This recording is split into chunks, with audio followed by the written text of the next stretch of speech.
I don't think I've ever played that song before, and I love it. That particular one is called Pasdi Days. At least that's the way I'm pronouncing it. So I'm opening up this premiere by introducing to you a Viking electronic 6570. You might say, whoa, whoa, whoa, whoa, put your brakes on, tap the brake, buddy.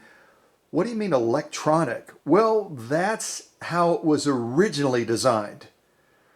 And unfortunately, what happened is the machine received a surge, as can sometimes happen, and it ended up frying the foot controller, the motor, the circuit board, the junction box, everything just went like that. And TJ, as she likes to be called, formal name is Tatiana Juliet. It's a lot easier to say TJ than Tatiana Juliet, right? Well, TJ was sewing and all of a sudden, poof, the machine stopped. There wasn't any smoke, there wasn't any fire, as far as she noticed. But I'll tell you one thing, it took a big, big jolt. Let me show you the board that originally was part of this electronic model 6570.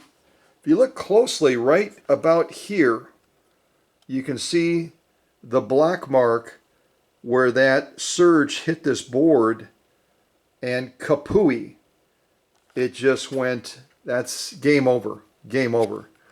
And the machine was set up to operate with this board. It was set up to operate with a specific foot controller, a specific motor, a specific junction design and wiring scheme. I had to change everything. Everything had to be changed.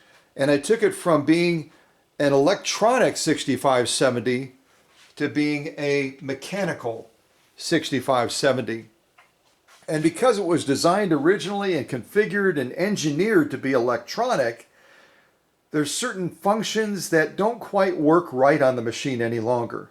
But we're going to be running it through the paces today, and not just with a simple straight stitch type sew off like a quilter like TJ loves to lay down, and I'll show you some of her quilt work and some of Grandma's quilt work as well. I should just totally rewind here a little bit. I talked a lot about TJ, right? Tatiana Juliet. But this machine started with TJ's grandmother, and her name is Bev. So I'm going to read to you exactly what TJ wrote, okay?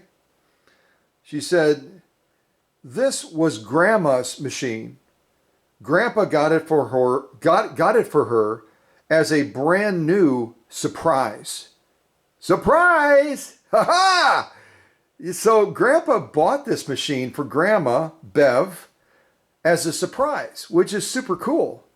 And it was cutting edge, right? Cutting edge machine, Viking Electronics 6570. Everyone wanted one. Not everyone could get one because they only made so many of them and they only imported so many to the United States. But Bev's husband got his mitts on one and surprised Bev with it. And then eventually, well, let me read a little bit more about what TJ wrote. Grandma Bev sewed quilts for all her kids and grandkids on this machine. And when she got too sick to sew, TJ used her sewing machine and learned how to quilt. So she could make quilts for her grandkids using fabric and from her fabric stash. Now TJ makes baby blankets and stuffed animals for pretty much anyone. So if you want one, let me know. I'll put in the request because she said it. TJ said if you want a baby blanket or a stuffed animal, she makes it for almost everyone. So I'm guessing that this premiere will probably have about 1,000 people. So we might keep TJ busy for a long time if those requests are fulfilled and honored. So, and she's made these stuffed animals to donate to charity auctions. She's done quilts for friends and family members to recover after surgery. And after Hurricane Helene, TJ made dozens of baby blankets and quilts for outreach of her local church and was doing it to help affected families. So how cool is that? This machine started as a surprise gift from Grandma Bev's husband, and then eventually TJ started learning how to use it, learning how to quilt with it, and now she's doing it for all kinds of good in the community and for disaster relief and to comfort souls and everything else. Talk about, being a blessing. And then to be sitting down to this machine all of a sudden and it just quits. And then I've got to report the bad news that somehow the machine suffered a surge. She did not have it surge protected. So let that be a lesson to all of you at the expense of what happened to TJ, that at any given time, even when there's not a storm, your power company might be doing work in the area and they might be messing around with the flow of electricity, and all of a sudden your house, your apartment, whatever it is going to get a sudden surge of electricity, and you could be in the same boat as TJ with this beloved, I'll just call it's an heirloom piece that belonged to Grandma Bev as a special gift from her husband back in the day. So don't let it happen to you. In the workshop here, when I'm sewing with a sewing machine, I've told others this as well, and I know I told TJ this, I've got sewing machines protected times 3. I've got a surge protector that it plugs directly into. I've got a secondary surge protector in the ceiling, and then I've got a third surge protector from the power outsource as well. Now, even with all of that protection, if they all fry, if it's extreme, something could happen, but it's not as likely as if you just plug your sewing machine into the outlet and, throw the dice. So, learn from TJ's experience to surge protect your sewing machines, with the exception of treadles, of course. Ha ha! A treadle machine, you don't have to surge protect that. Maybe the light source, if you got a light source that, supplements your lighting in the room, your ambient light, then you might want to protect that light as well, because I also noted that the bulb in this machine as well, when it got that surge, like I said before, it took out the motor, the foot controller, the circuit board, it took out the junction point, it took out the light bulb, it fried everything. So I basically had to start from ground zero with this, originally an electronic 6570, and it was kind of a Frankenstein project. Just to be candid about it. It was a Frankenstein project. Now, here's the cool thing about these spent parts that I showed you a little capturing of over here. All of these spent parts are going to become part of TJ's project to create a shadow box. Now, I think that's one of the coolest and most clever ideas that I've ever heard. She's going to take all of these parts that are spent, they're fried, and she's going to create some really cool shadow boxes and put these parts into it to even fulfill further that the legacy of Grandma Bev is going to continue. Even with an electrical surge that fried the machine, with workshop magic and a lot of tenacity on my part, we were able to take this machine from scrap heap, really a recycle project where someone would have thrown this into a recycle bin and it would have been crunched up and discarded and disappeared forever. We're now going to take this piece and we're going to make it, these old parts, we're going to make them a legacy shadow box to honor Grandma Bev and just to celebrate rebirth, because that's really what this machine has gotten, is a rebirth in the workshop. So kind of a cool story, don't you think? And then TJ went on to write, she said, people should appreciate that I'm disabled. TJ is disabled, and before she got sick, she used to volunteer a lot. So this sewing machine that has been resurrected from the dead, this sewing machine is a kind of a connection to the community for TJ now, and she can make and repair blankets, stuffed animals, dog beds, clothes, and anything else she can do to help her neighbors, and she does it for free. She does it as a gift to her community, to her neighbors, and like I read before, to hurricane disaster victims, anyone that she can reach out, and she can share that love through this legacy machine that belonged to Grandma Bev. That's what TJ is doing now. So God bless her and Godspeed to her that she'll be able to continue doing this for a really, really long time. And it really makes TJ to feel like she's, even though she's disabled, she feels like she's connected to the neighborhood. She feels like she's able to participate in events, even if she can't always be physically there, because traveling's a little bit of a challenge. But for Tatiana Juliet, I'm going to call her formally now. She probably sat up a little bit more straight when I said that. But for Tatiana Juliet, she is just a tenacious gal, and she never gives up. She never quits. Met her dad, and she's a spark plug. She's just, I mean, she's just got a tenacity that's unmeasurable. And it really allows her to continue the life and the legacy of this machine that otherwise would have been in a closet or in a junk heap because of this horrible electrical surge that hit it. So kind of cool, don't you think? Kind of super cool. So let me see if, another funny little story that TJ wanted me to mention. Apparently, Grandma Bev made a quilt for TJ's dad when he was just a little guy, right? On this machine right here. And TJ decided to steal it. I'll say procured it.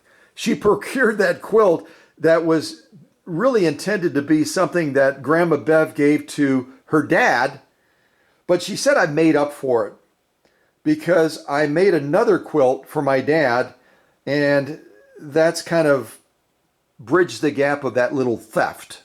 So I got a kick out of that. I thought that was super, super adorable that she did that. Let me see here. I just want to see if there's anything else that TJ wanted me to share. So let me go to some of these quilts. Let me see here. These are going to be quilts that, if I got it right, Grandma Bev made these. But there's also one in here that when TJ showed it to me, I said, that looks like Jacob's coat of many colors that is referenced in the Bible, specifically referenced in, sorry, I'm scrolling through my notes here, specifically referenced in Genesis chapter 37. So if anyone wants to just for fun look up Genesis chapter 37, you'll see where that story about Jacob's coat of many colors, and when I show you this particular quilt that TJ made, you're going to be like, yeah, totally looks like it. But I'll show you all these other quilts that were either made by Grandma Bev or by TJ. And I think they're super fabulous quilts. Let's see if I can get into here and show them to you. Here's one of them. Has kind of a car theme. You can see that. Yeah. I rotated it, rotated back like, So there's one of the quilts. Let me see if I can go to the next one. Here's another one with a cute little elephant theme in it. That's quite adorable, don't you think? Very, very adorable. And these are all, again, these were all made on this machine before it suffered that surge. Here's another one. It's got all kinds of little critters on it. Looks like a lion and a giraffe. And Let me see if I can make that one out. What is that? Camel. Looks like a camel on there as well. I love the colors too, don't you? The green and the yellow. Yeah, very, very nice. Here's another one. Looks like it has kind of a cat theme of some sort, or a leopard theme maybe. These are things that Grandma Bev would have made. Another one, cow theme. Haha, Grandma Bev knew what was up, you know what I mean? Cow country, yeah, there it is. All these beautiful little roses and nice border pieces on here as well. Yeah. Another one. Looks like maybe a baby blanket. Quite lovely, isn't it? Yeah, very cool. Very, very cool. And this is, I believe, these are going to be all the quilts that TJ has made in this rocker.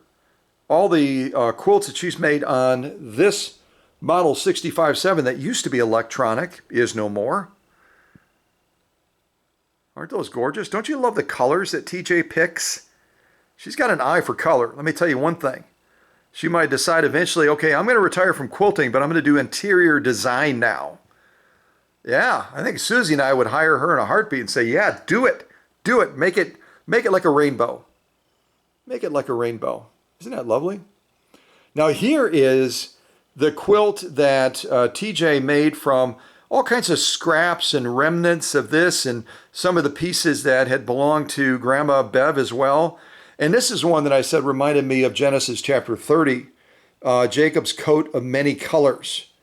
Isn't that just a spectacular tapestry of color? It truly is. Yeah. Now I'm going to also let you know about we're doing this premiere. It was pre-recorded. We're doing this premiere on Saturday, but this coming Tuesday, just a couple days later, I'm going to be showing you this, and we don't see a lot of Berninas. We don't see a lot of Berninas made in Switzerland, but we're going to be checking out this Bernina right here that I just got done repairing.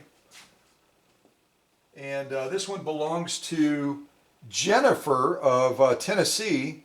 She's actually traveling right now with her family in Texas for a graduation, which is super cool.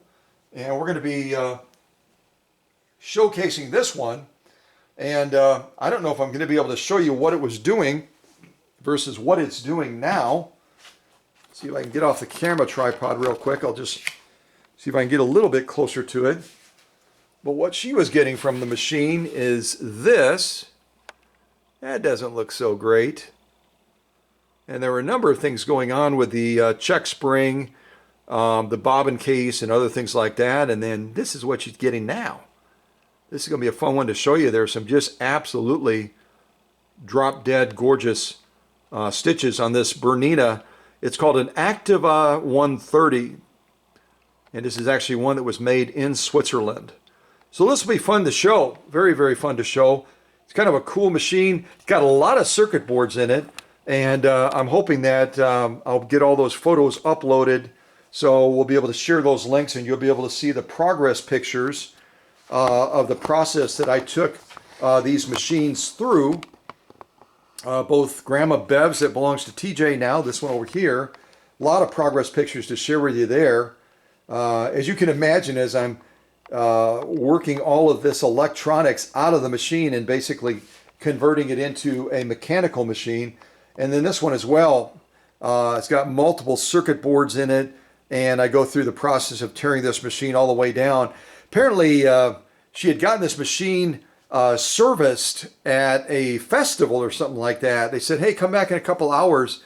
But when I showed her the pictures of what I found in the machine, she was like, I think they were eating cotton candy and hot dogs. I don't think they did a darn thing to my machine, but they charged me a lot of money. So, but we'll be checking this machine out again, hopefully on Tuesday, and then you'll have a chance to remember our Swiss Miss. This is one of my workshop friends that represents all of the machines that are made in Switzerland.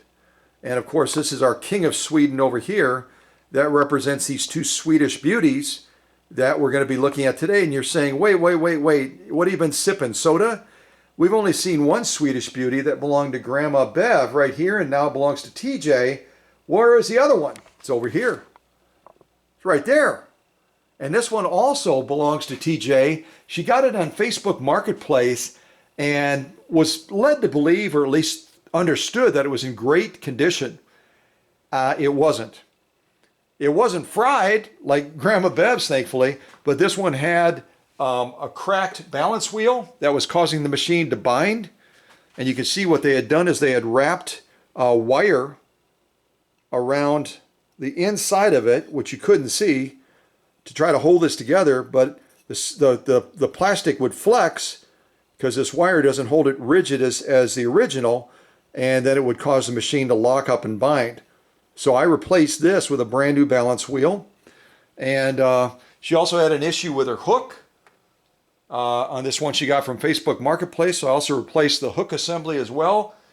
Wrong cam, so I got another cam and put that in.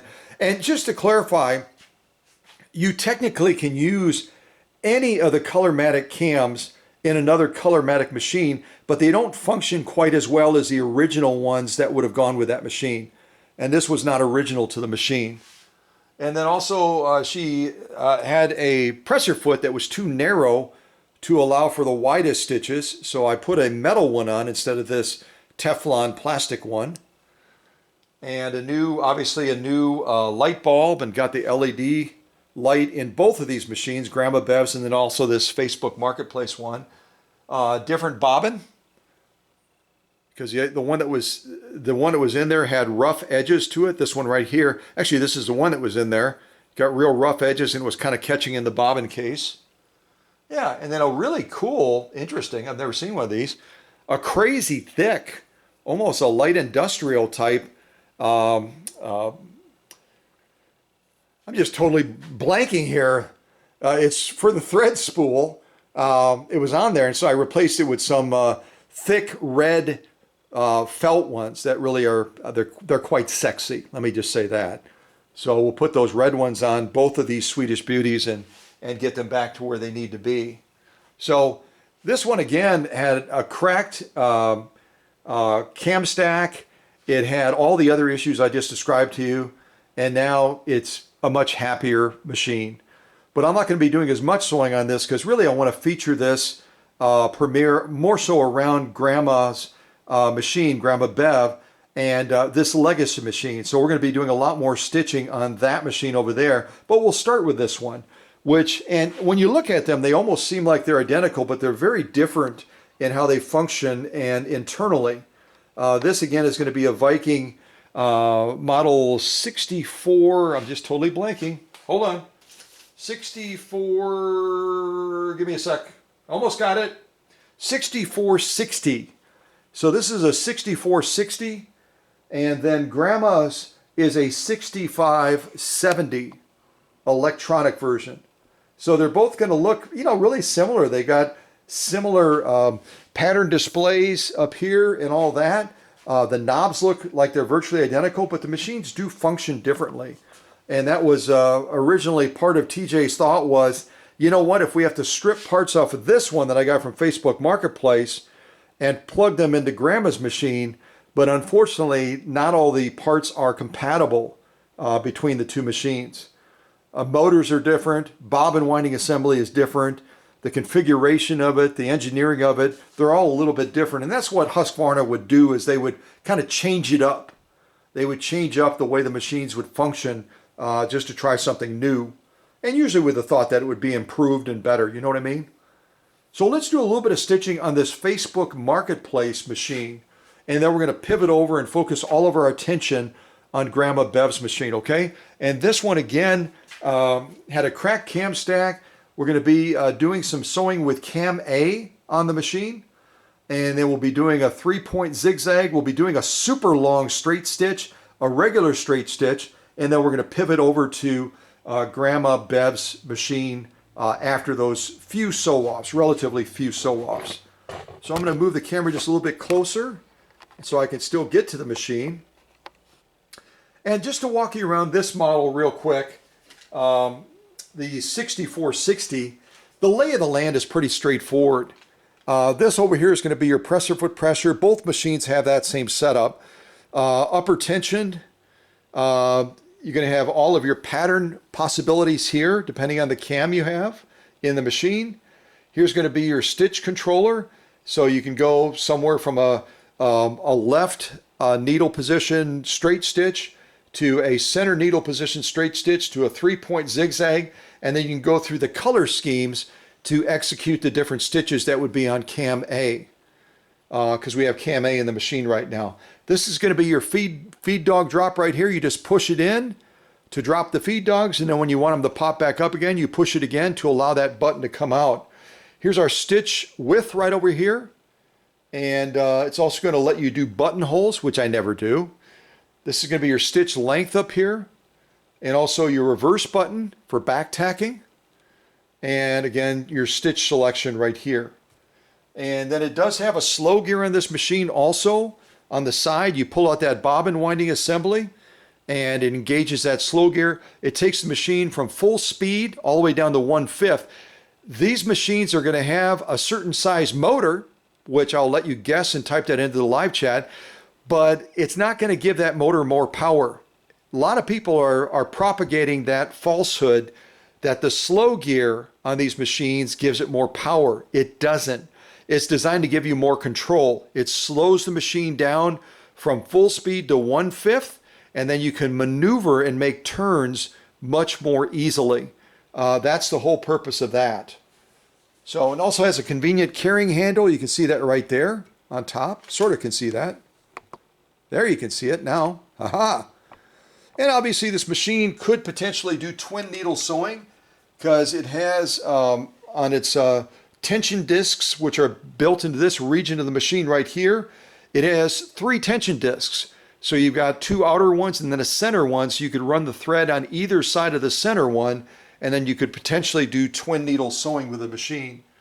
And also it has 2 spool pins on the back as well, where I've got those really sexy red felt spool pin pads on there now instead of the big bulky white one that was on there before. Anything else? I think that's about it for describing this machine. So again, this is a 6460. It would have come out a little bit earlier than Grandma's machine, which is 6570. So let's check this machine out. I'll put on a little bit of music so I can get a quick drink of Diet Pepsi, and then we'll jump into this. Let's see what I can put on here. Oh, All Hail the Queen. I wonder what that one sounds like. All Hail the Queen.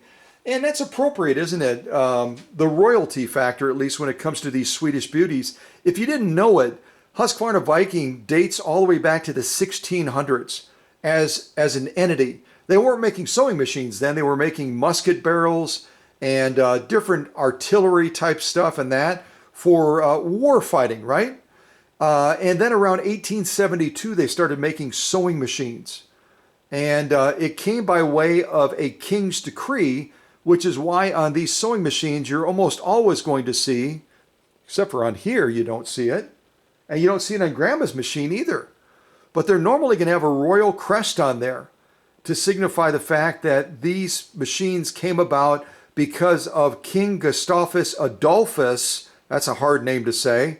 King Gustavus Adolphus III, I think it was, that ended up decreeing that drilling and grinding plant would start making sewing machines, and they did around 1872. So there you go, a little bit of history as well. It's always fun to learn new things, isn't it? It's always fun to learn.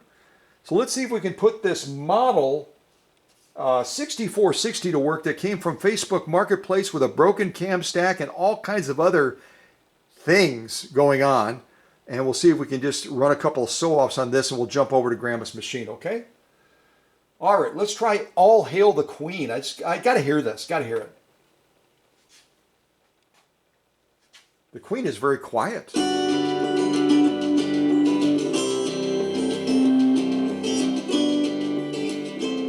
Turn it way down, way down. Okay, I think that's pretty quiet. So let me get this material in place. We'll see if we can do a couple sew-offs on this Facebook Marketplace machine. This model 6460. We'll start with a super crazy long straight stitch.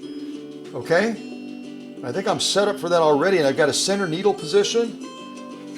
All right, let's lay down this straight stitch, and then we'll move on to something else. I better grab another pair of clips because I'm going to be needing those here. All right, here we go.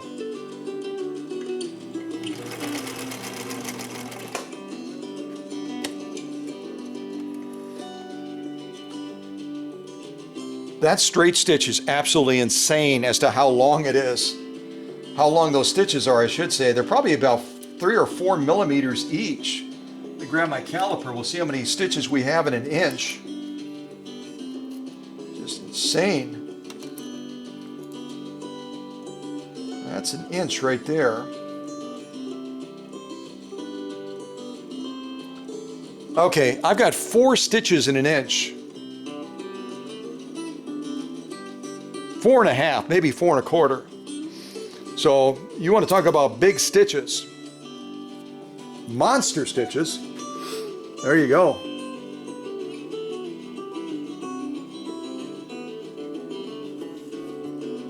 Those are crazy, aren't they? Only on a Swedish Beauty, and there's our lock stitching on the back. And you can see a little bit of puckering right there. That's because our presser foot pressure may be set a little bit high. That can certainly be adjusted down, and then you can eliminate that puckering. But some just beautiful stitching. We got a beautiful tension balance right now as well, and just some gorgeous, gorgeous stitching. Gorgeous stitching. So let's go ahead and lay down a really short straight stitch now. We'll go to the opposite extreme. I'm going to go ahead and adjust our stitch length. Oh, I was way out, wasn't I? I'll get closer this time. Sorry about that. So I'm going to adjust our stitch length. We're all the way up on 6. We're going to take it all the way down to about 2.5 now. And you can see our stitch width is set on 0 right now. Okay, it's set on 0. And our stitch pattern control is set with a center needle position for straight stitching. Okay, so let me zoom in now. We'll do a super short stitch after we've done that monstrous gargantuan stitch. Look at that. That's just crazy. Crazy huge. Now we'll lay down a much, much smaller stitch. See what we think of that. All right, you ready? Here we go.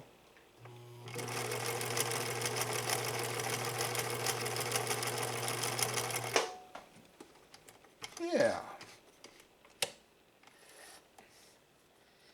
That's definitely a smaller stitch. It's kind of like David and Goliath stitching is what we got going on here. David and Goliath.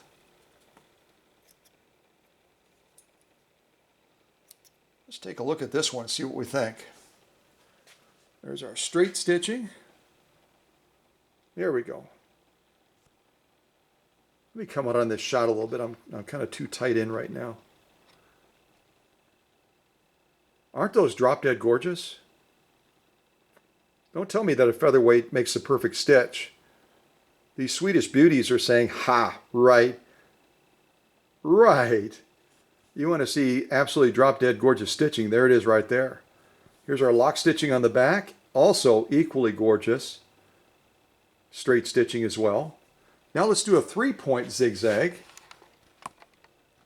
We'll do a 3-point zigzag now, and we're going to do that very simply by adjusting our stitch selector right here over to 3-point zigzag. I'm going to decide how long I want it. Probably adjust it down to almost 2. And then on our stitch width, we're going to go ahead and bump it up to almost the maximum, probably just shy of the maximum, probably like around, I think about 3.25, something like that. We'll lay down a 3-point zigzag now. And, oops, I almost had that upside down. Lay down a 3-point zigzag, and then we'll jump into some of these cam stitches on cam A for this Facebook Marketplace machine that TJ got. So, yeah, let's do a 3-point zigzag. We'll zoom in over here and take a look at this as it's happening. All right, let's put this machine to work. Here we go, 3-point zigzag. Oh, slow down, buddy. Slow down, slow down. All right, we're going to stop right there. Yeah, beautiful, beautiful 3-point zigzag.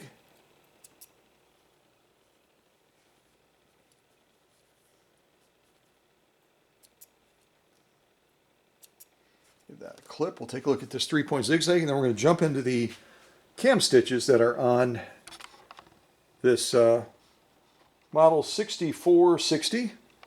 There we go. So we did a really long straight stitch, like four stitches per inch. I mean, it's something like that. It was crazy. There's our 3-point zigzag. Quite lovely, quite lovely, quite lovely. Beautiful, beautiful stitching.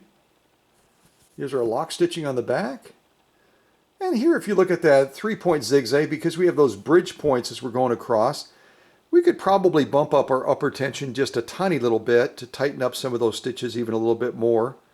But really quite lovely, lovely stitching all the way around for our lock stitching and also our top stitching as well.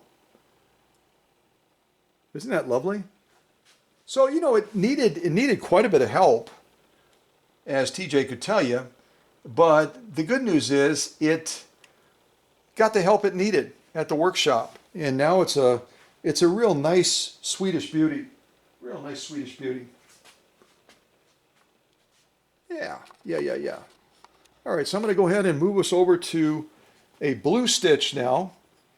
And always when you're making changes on any of these knobs, whether it's stitch pattern or stitch length, stitch width, whatever it is, make sure your needle is clear of the material. Always make sure your needle is clear. So I'm going to move this over to blue now. And then I've got to move our stitch length over to the blue region as well. Put it right about there. I think that's going to be pretty good. Yeah, then we have to move our stitch width over to blue as well. So we're basically matching blue, blue, blue to do the stitch that is in that particular cam A. Yeah, let me just check my settings again. Yeah, we'll put it like right about there. It looks like it's probably about 4 and 4.5, something like that on the stitch length. So a little bit on the shorter side. Let's zoom in and we can take a look at this machine laying that stitching down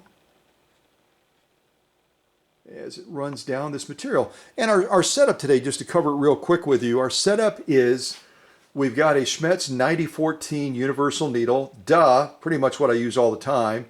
We're using Coats & Clark dual duty XP thread, and our sew-off material that we're using for this premiere is going to be 2 layers of 100% cotton from a fat quarter and a stiffener in between.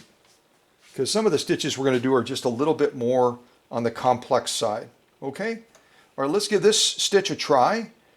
And yeah, we'll see what we think. All right, here we go.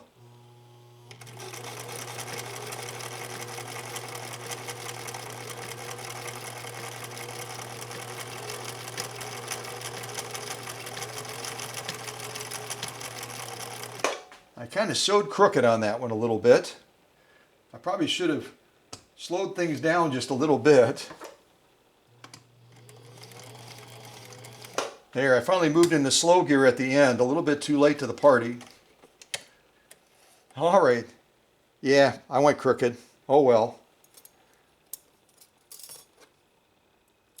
So that's going to be one of our stitches on cam A. I'm going to do all of these and then we'll take a look at all of them collectively.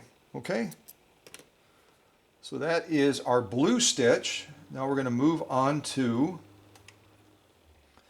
our yellow stitch. And the yellow stitch on cam A is going to be a stretch straight stitch. So whereas normally you would set all of the knobs to yellow, all of these knobs to yellow, in this instance, because it's a straight stitch that's stretch, you're going to be setting the stitch width to 0, if that makes sense. So we're going to move this to yellow. We're already on this one yellow, and yellow and blue are in the same space. So we're going to do this one. We'll make it just a tiny little bit longer. And then we're going to take our stitch width and we're going to bring it all the way down to 0.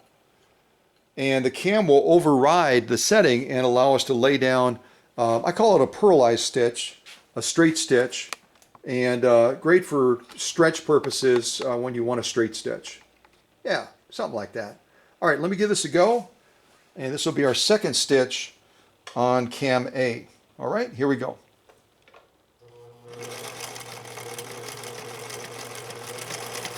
And you notice right now the tri-motion, the feed dogs are moving that material back and forth very rapidly to allow that overlay of material. I'm going to stop right there. That's our stretch straight stitch. And with a stretch straight stitch, you don't want to try to make it too short. I was a little bit shorter than I should have been. I was set just a little bit over 5. I should have probably been closer to 6, because with that tri-motion, you need that movement and space to lay down the stitching so it doesn't get bunched. You know what I mean? All right, now we have two stitches left, I'm sorry. Put that one right there. We're going to do our orange stitch now. So I'm going to move our stitch. I'm going to move the camera first. There's the one we just did. That's our pearlized stretch straight stitch, and we'll look at all these in just a moment. So now we're going to be focusing on the orange one and then the purple one. Yeah.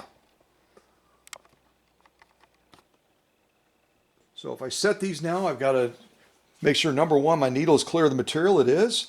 I'm going to move our stitch selector to orange, and then I'm going to move our stitch length over to the orange region. I'll put it like right about 1 1/2, 1 3/4, something like that. Right about in there. And then I've got to take my stitch width, which was on 0 for that stretch straight stitch, and I've got to move this all the way over to orange as well, right in this region. And again, with a stitch like this, you want to give it enough room to move. So I'm going to set it right around 3 on the stitch width. You could set it higher, lower, and you'll get a slightly different result. That's kind of up to you. Okay?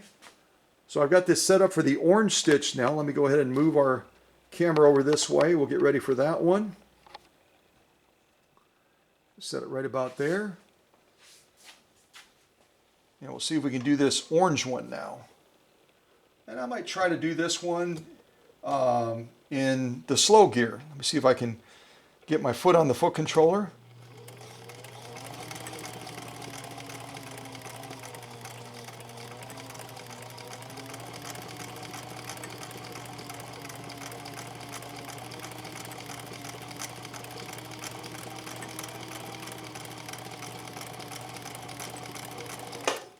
And again, when you're coming out of the slow gear, you've got to, before you can move the balance wheel, you've got to push that bobbin winding assembly back in again. And then the balance wheel will move freely. Otherwise, it's going to be locked. So there's our orange stitch that we just did. And now we're going to move on to our final stitch on cam A, which is the purple stitch. It looks like it might be some sort of a blind hem stitch. All right, put that down. So now we're going to be changing all those knobs to purple, and we just have to decide where in the purple region do we want to be. In other words, how short, how wide, etc. So I'm going to move it to purple, move this to purple. Our stitch length, we'll make it just a little bit shorter, right around 3. And then our stitch width, we're going to make it just a little bit more narrow, right about I guess it'd be about 2.5. Okay, so I'm going to do this last stitch on cam A, and then we're going to pivot over to Grandma Bev's machine. All right, and I think I'll do this one at full speed. I'll just kind of keep the speed down a bit.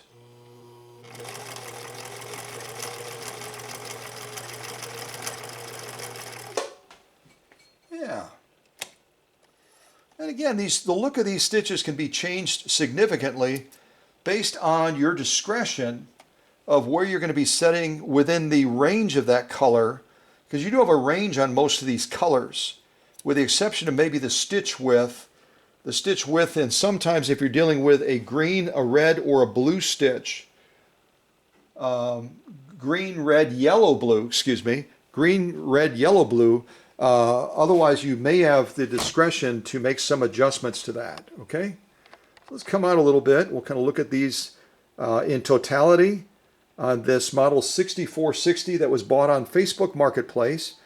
Had a lot of problems. So we'll kind of check these out. They're going to look similar, those last two that we did, but a little bit different. Yeah. You might come out a little bit so you can see all of them at the same time. It's our top stitching. Get closer to on some of these. Yeah, I do like that straight stretch stitch. Kind of zeroed in on it right now. Really quite lovely. And some of these stitches could be better served with an embroidery needle. You know what I mean? We're using a Schmetz universal needle, size 9014. So, you have to kind of choose your tools and decide what's going to serve you the best. But here we can look at all of them again. Really quite lovely. Here's our lock stitching on the back. The tension is spot on. It's doing quite a good job. Quite a good job. Yeah, very, very nice. So this again is a Facebook Marketplace machine that TJ acquired. Not knowing, you never know exactly what you're going to get when you get something on Facebook Marketplace. You just don't know. And there were some issues with this machine, but she came to the right guy, and this machine should be able to serve many needs that she has for her quilting, for all the other projects, the stuffed animals and things like that she does to serve the community and to help the neighborhood and everything else. So let's pivot now from this Viking Husqvarna model 6460 over to Grandma Bev's machine. Okay, we're going to finally get over there and check that machine out as well. And I'll go ahead and just unplug this, so we're not running juice if we don't have to. Yeah, it's a lovely machine. Don't you love the color? The color on these two machines is going to be really, really close. I would say nearly identical. Grandma Bev's might be a little bit darker, but they're going to be really, really close. Let's go over to Grandma Bev's now. See if I can pivot this camera over a little bit more. And I won't walk you around Grandma Bev's because the features and the controls on the outside of this machine are going to be virtually identical to the 6460. But this again is going to be a 6570 model that Grandma Bev's husband would have got as a surprise for her back in the day. And this machine also was not originally set up to be a mechanical machine. It was set up to be an electronic machine. Again, with that circuit board that would have controlled a lot of the stitch output, this one right here, that suffered that electrical surge. And it would have been interfacing in a certain way. You can see the extra mechanism for the balance wheel right here that allows that circuit board to override some of the traditional mechanical features of the machine as well, and also to dictate certain functions to the motor as well.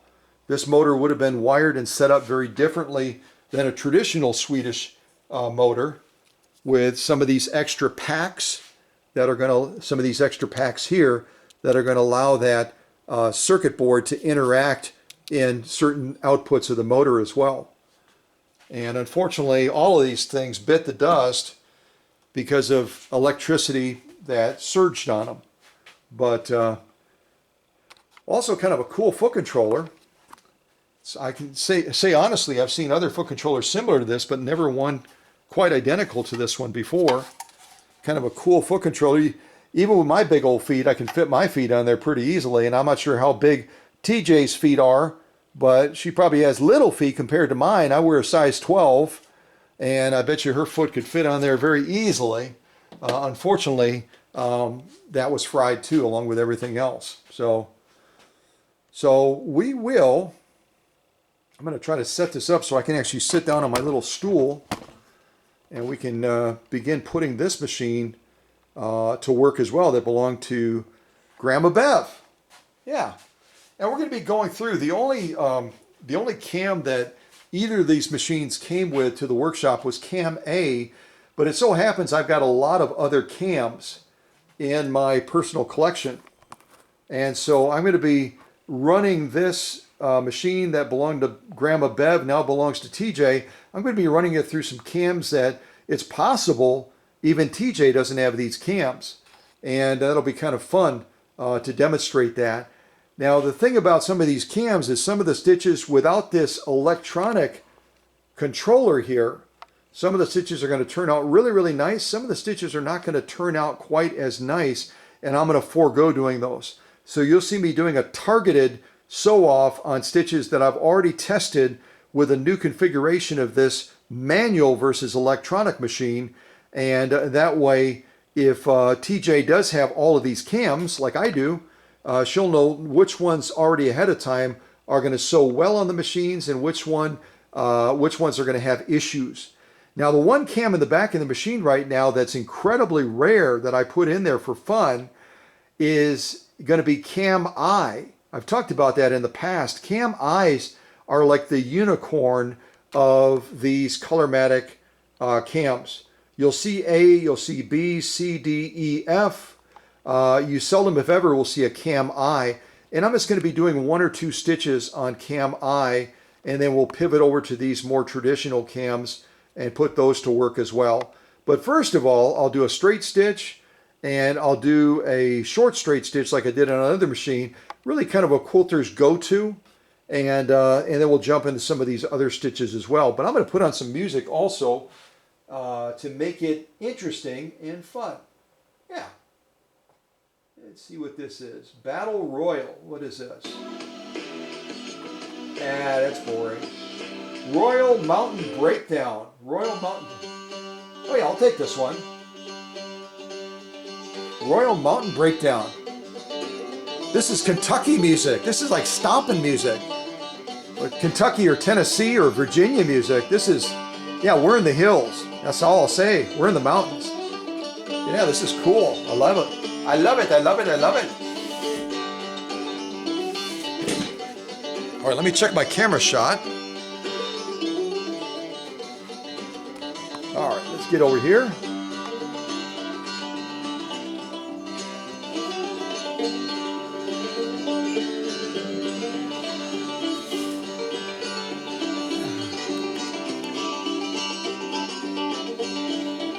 Got to turn my little screen around so I can see what y'all are seeing. I'm going to move these other cams out of the way temporarily so that I can have a little bit more space.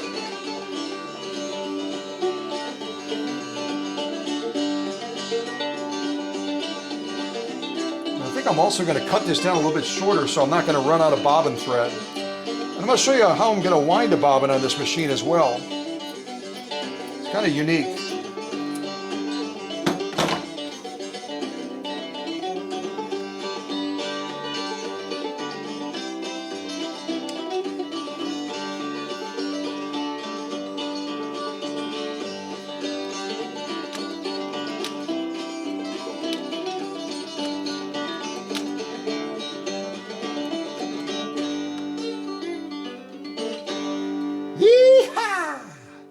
All right, so I'm going to do a very large straight stitch like I did on the Facebook Marketplace machine, the 6460, I believe it is, on this 6570, just so you can appreciate if you like big stitches, monster stitches.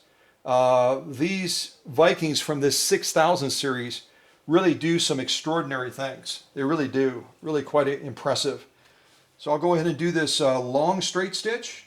And then we'll jump into a straight stitch that's really teeny tiny like we did on the other machine. And we'll jump into some of these other fun stitches on all these various cams. Okay, here we go. All right, I got to get my foot on the foot controller right there. All right. Jiminy crickets, that's a big stitch. I'm just marveling at that. Just marveling at the size of that stitch. It's just crazy. All right, give that a clip. I'm going to do a short straight stitch now, and then we'll jump into some of these other fun ones. So I'm going to take our stitch length from 6 all the way down to about 2.5 like we did on the other machine. We'll lay down a straight stitch next to this really monster one, David and Goliath. Here we go. stop right about there.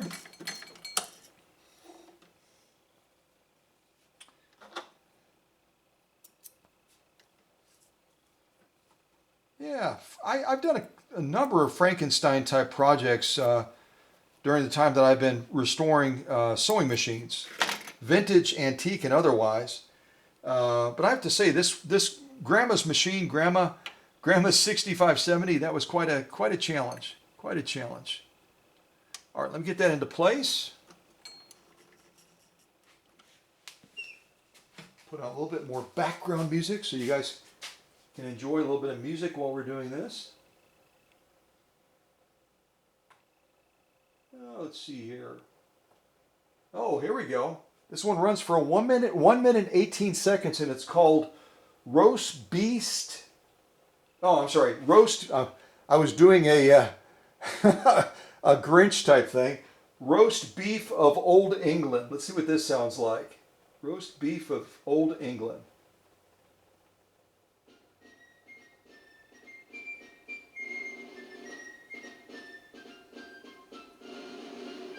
Sounds like fife and drums almost, doesn't it?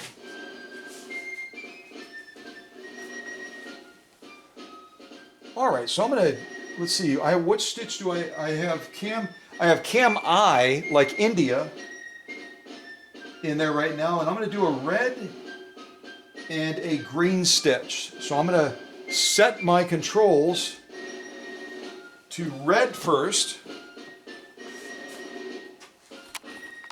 This is a fun song. I like this. Makes me think of the Fighting the British or something like that, doesn't it? So I'm going to adjust our stitch controller to red to start. Again, my needle is clear of the material, right?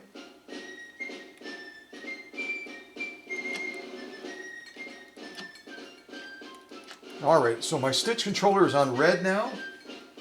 And now I've got to adjust my stitch length in the red region. Fairly short. Now the red stitch is going to be really, the red and the orange stitch are going to be teeny tiny. And then I finally have to take my stitch width and I've got to adjust that all the way up to 4, which is going to cover green, red, yellow, blue. So I'm putting that all the way over to here. So this is set on red, orange. We're doing a red stitch. This is set in the red region. We've got quite a range. I might even go just a touch shorter. And then I've got this stitch width set on red as well. So let's move the camera down to the material now on Grandma Bev's legacy machine that now TJ is going to be working with. This is going to be Tatiana Juliet's machine, creating all kinds of masterpieces. And yeah, let's see how we do with this one. This will be fun. All right, here we go. And this again is on Cam I, like India, that you, yeah, I know very few people that have a Cam I. So here we go.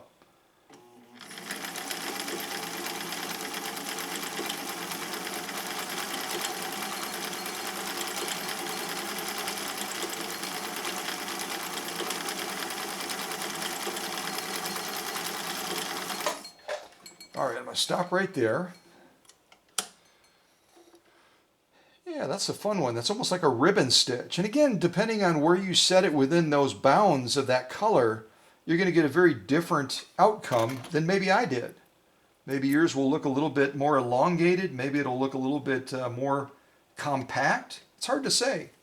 But that again is the beauty of these Colormatic machines, where when you set either the stitch width or the stitch length in particular, you're going to have some discretion on where you set that, so you get a very different looking stitch. Yeah, let me get this back into place and then we'll take a look at all these stitches together. So there's our stitch that we just did, Cam I, the red stitch, and now we're going to do a green stitch. So off camera, I'm taking our stitch pattern selector and I'm putting it on green. And then I've got to decide about the length. I'm going to make it this one a little bit longer, just a little bit longer. And then my stitch width is going to stay in the rainbow setting, as I call it, because that rainbow setting, which is number 4 on that knob, it's going to give you several different colors. I got to turn my screen around. It's going to give you several different colors that you can choose for the pattern that you're trying to sew. Okay? So I'm going to set this one, and now we're going to give this one a go. All right, and this is our last stitch on cam I. All right, here we go.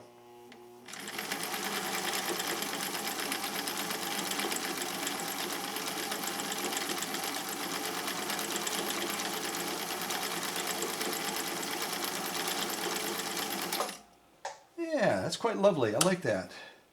We could have made it even tighter than that, but that's a really nice stitch. We'll look at these and then we'll move into changing out cam I that's in the machine right now to a different cam. Probably, maybe we'll do them in reverse order. Maybe we'll do cam F next. And I've got certain patterns that I want to sew off on there as well. But we'll look at these stitches first, and then I'll show you how to change out the cam. And yeah, we'll go from there. Okay, so this is going to be it's going to be a straight stitch. It's going to be a blue blur. It's going to be a green blur. Aha, there we go. So we did a super crazy long straight stitch. Again, this is probably about 4 stitches per inch. And we did a super teeny tiny one, about 2.5 as far as stitch length. Then we did a red stitch from cam I. Almost looks like a seahorse, doesn't it? Kind of looks like a seahorse. The head there and the neck there. And then we did this stitch here, which is a green stitch, I believe, on cam I as well. But again, you can change the look of these dramatically, these cam ones, by adjusting that stitch width or stitch length if you've got the range to do it. Some of them, you have a range, some of them you don't. We'll turn it over, look at the lock stitching. Yeah, equally lovely. Beautiful straight stitching, beautiful cam generated stitching with the red and the green on cam I. Yeah, very, very nice. So yeah, I know that TJ was incredibly excited when she knew that this machine was dead. It was dead. Everything was fried. It was smoked. You know, this stuff was, I mean, it was history. It was history. And when I explained that I would be able to go through a process to convert this machine to being mechanical instead of electronic, she was like, "You can do that?" I said, yeah, absolutely. So I'm elated. I even had to use a different foot controller, but it's an original Husqvarna foot controller as well. Different motor, but it's an original Husqvarna motor as well. And it has the same output of both of these machines, which is 1 amp. And if you didn't guess that earlier, now you know. These are 1 amp machines. That's a lot of power. That's a lot of power. That's a lot of get up and go.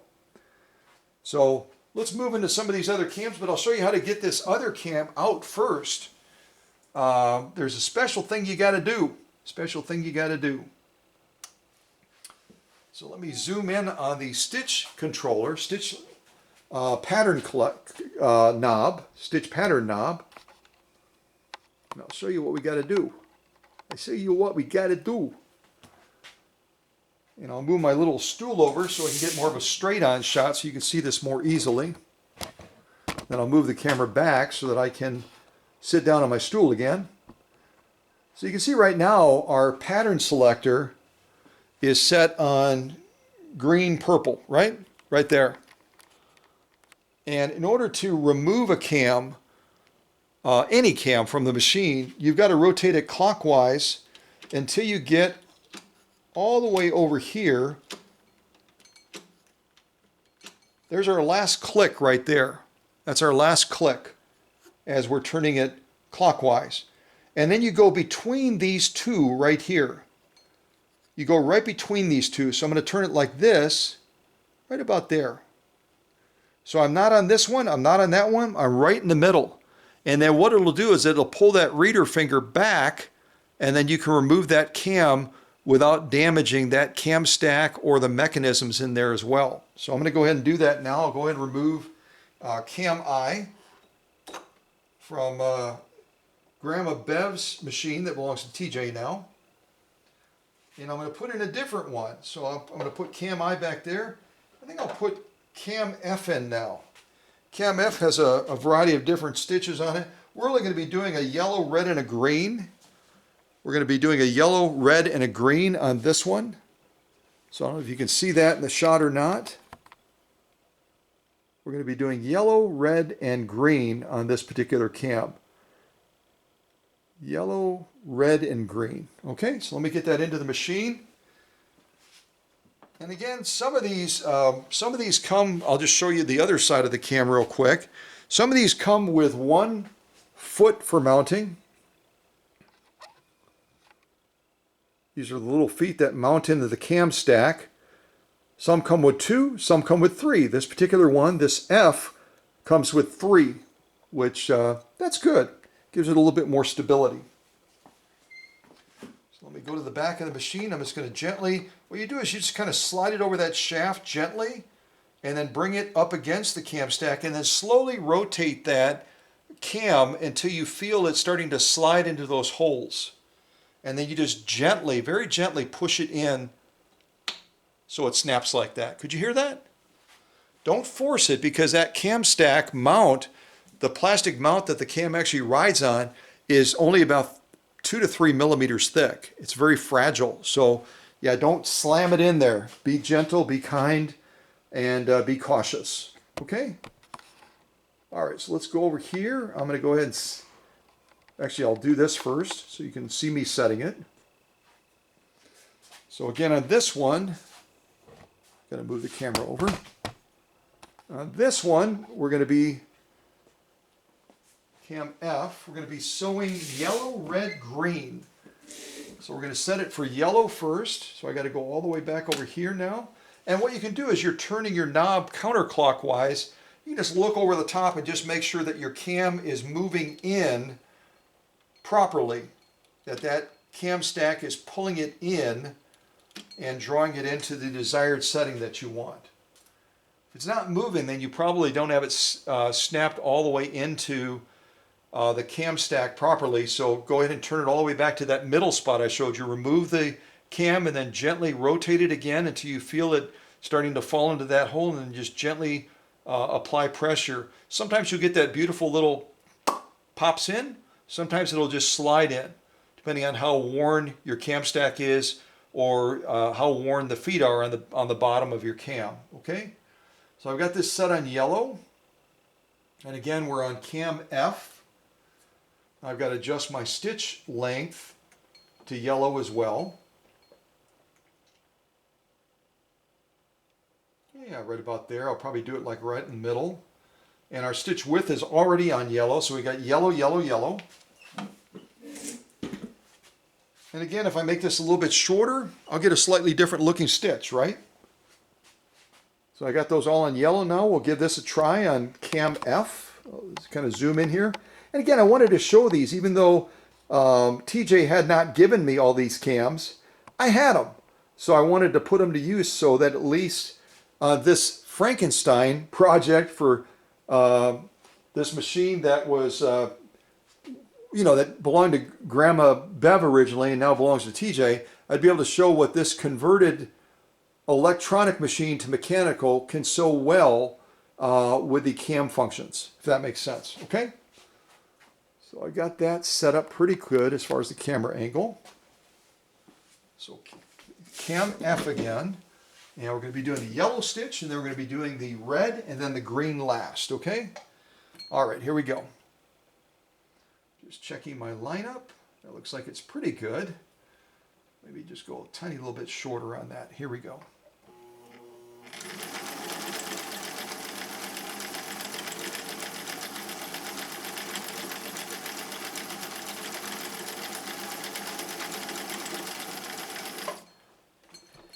Yeah, this is kind of my mountain stitch, and I could have gone shorter and tightened it up quite a bit. You can kind of get a glimpse of that. We could have tightened that up considerably and really gotten better definition from that stitch pattern. But at least gives you an idea. The shorter you go, the more it's going to pull that, the more it's going to give overlay, the more definition and clarity of that pattern you're going to get. I went a little bit too long And so the look of that stitch is going to be different. I don't know if I've got enough room to stitch it a second time. I might. I'll stitch the same pattern. What I'm going to do is I'm going to take our stitch length and bring it down considerably shorter. And we'll see if we can tighten that pattern up and give it a little bit more definition and clarity. Okay? So this again is going to be cam F, and this is going to be the yellow stitch. Okay? Here we go.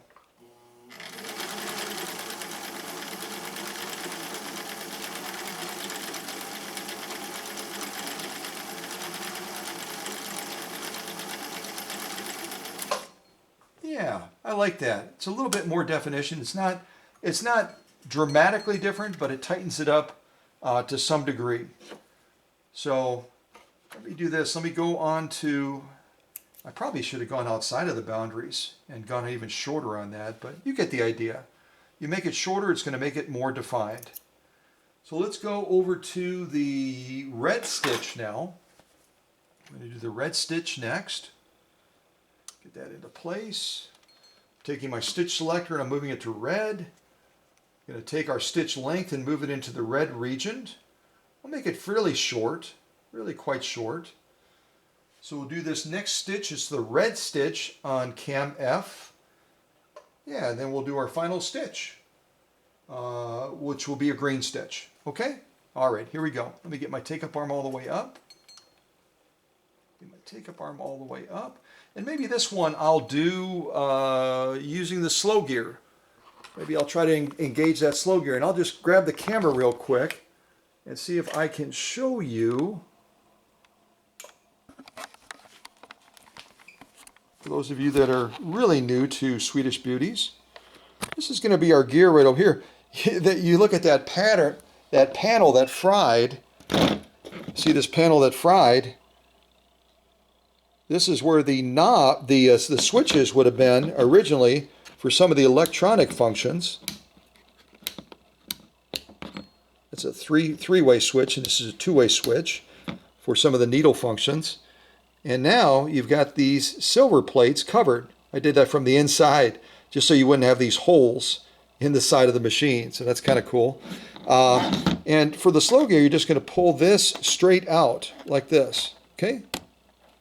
And that should engage our slow gear.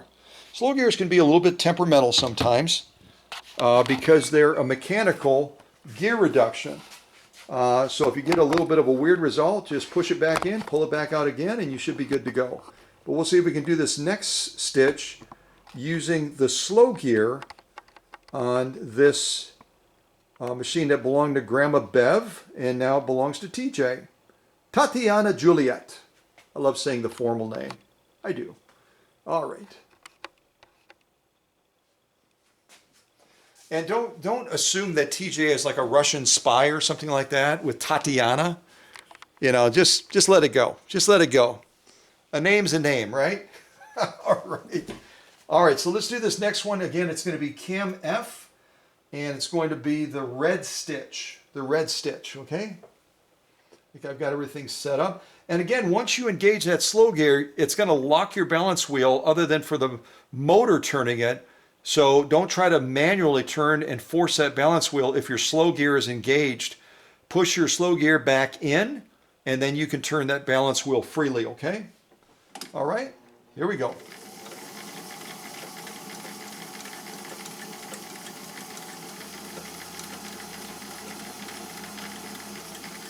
You hear that motor is revving up, but it's slowing that machine down to 1/5 the normal speed, right? So we're able to have a lot of control and we're able to maneuver things nicely. I'm just going to increase our presser foot pressure just a little bit. Just slightly a little bit.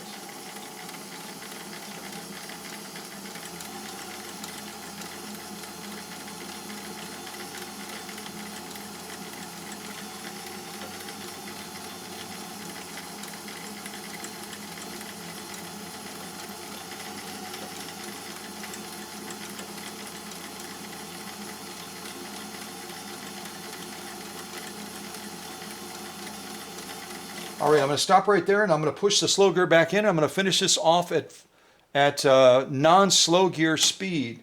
So you'll hear a click and that is that mechanism bringing it back to full speed. Okay?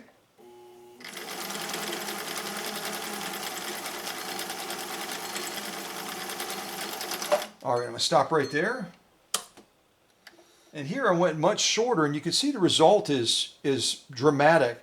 Here I kind of wimped out. I did it here. I went a little bit, but I didn't go far enough. But when you do it properly, you can get a great outcome like this, where you can really dramatically see the impact of stitch length, right? The impact of stitch length can be dramatic if you're willing to, get in there and do it. Go for the max, go for the gold, as they say. Yeah, so let me push that back. So that again is cam F, the red stitch.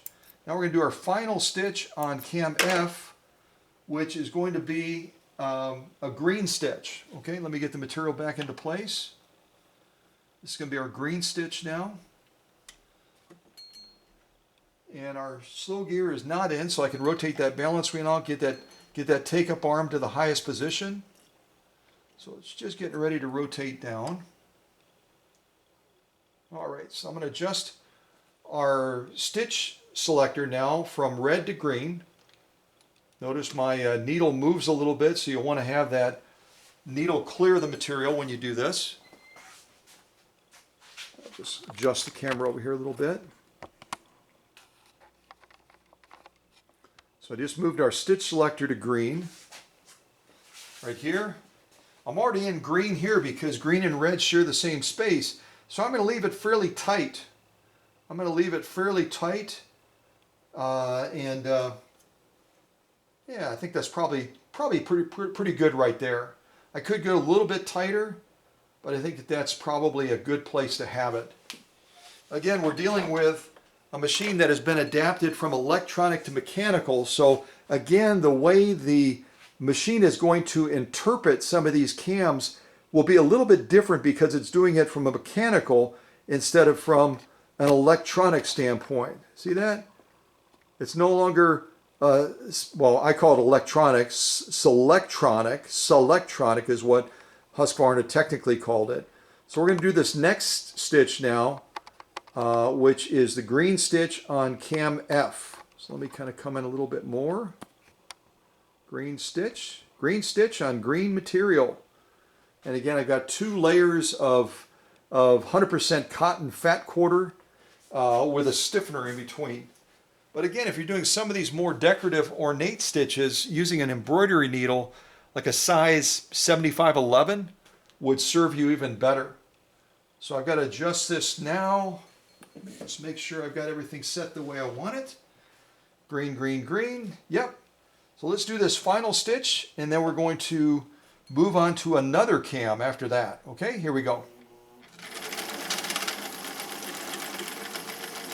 Just make sure I don't have that set too short, or it's not going to feed properly. If you ever get that where you get like a little, it doesn't seem like it's moving, like you're stuck, your stitch length is going to be too short.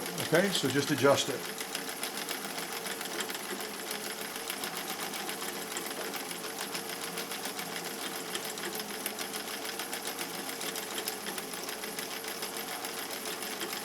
All right, I'm going to stop right there. So that is the end of cam F. I'll work on getting that cam out, and then we're going to be moving on to our next cam, which is cam E, I believe.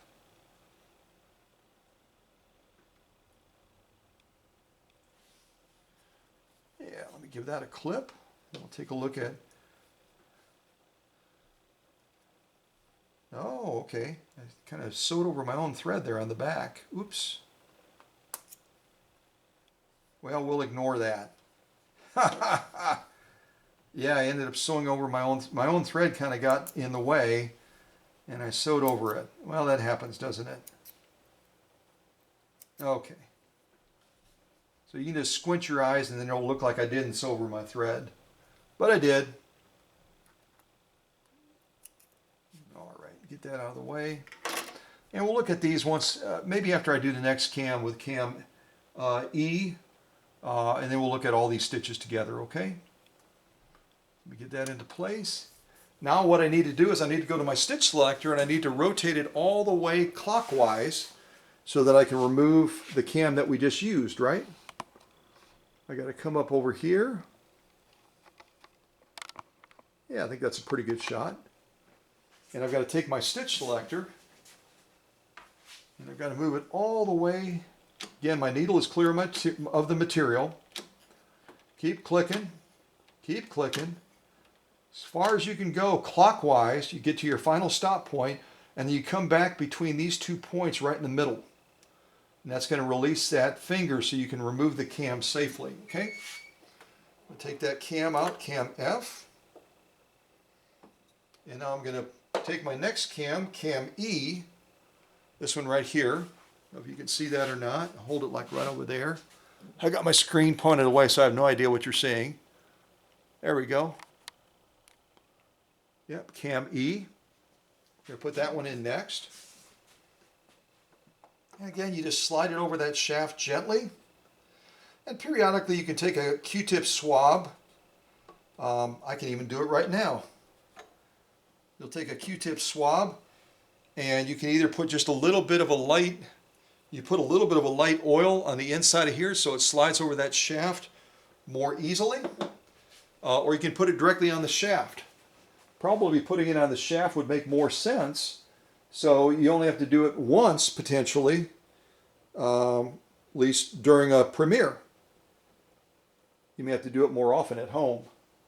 But that'll certainly make it a little bit easier to slide over. So I'll just go in the back and the little shaft kind of sticks through that opening. Just put a little bit of oil on there. Nothing heavy, nothing crazy. There we go. And now I'll put that cam E in.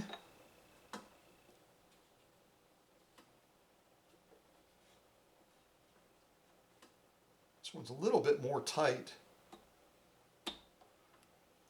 That one's a little bit more tight. Okay, so I've got cam E in now. And now I've got to decide. Cam E, it looks like I'm going to be doing the blue and the green stitch. Cam E, I'll do the blue and the green, so I'm going to adjust this over to the blue. Again, my needle's moving all over the place, so make sure that that needle is clear of the material when you're making those changes so you don't bend your needle, right? So I'm going to set it up on the blue one. And the blue region for the stitch length doesn't give you a lot of work space. Blue and yellow share the same space. It doesn't give you a lot of adjustment room. As you can maybe see, it basically from a little bit shy of 6 to just a little bit above 4. That's our range. So I'm going to go on the shorter end of that a little bit, probably like around 4 1/4, something like that, just above that. Could go even shorter. You could technically go over that far, but I don't know if I want to push it quite that far. So that's blue. And this is going to be cam E, right? I think that's what I said. Cam E, the blue one.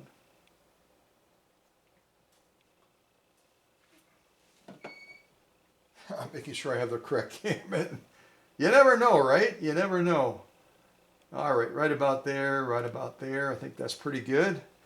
All right, so let me change the camera angle now. We'll go down and look at and see what we can get. And again, sometimes you get too aggressive. You make it too short. It doesn't give that pattern enough room to execute.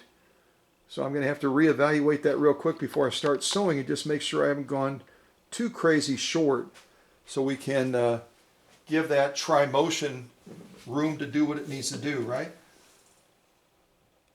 All right. So this is our blue pattern on cam E, cam E. All right, here we go.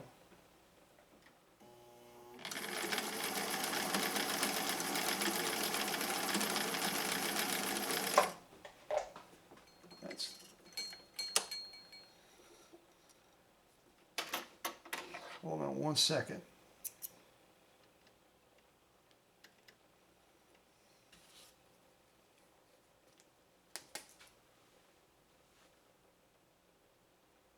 Blue, green, blue, green, blue, green, blue, green. I just want to make sure I selected the correct one. All right, let me try this again. ended up setting it way too close to the edge. I cut off that top section there.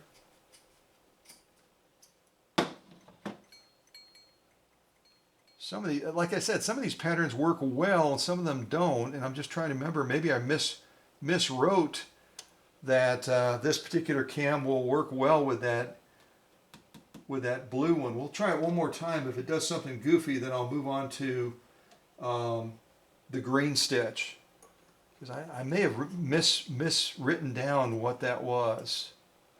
All right, let me give this a try again, see how far. I offset it a little bit more this time, see if it has enough room to execute this stitch pattern. All right.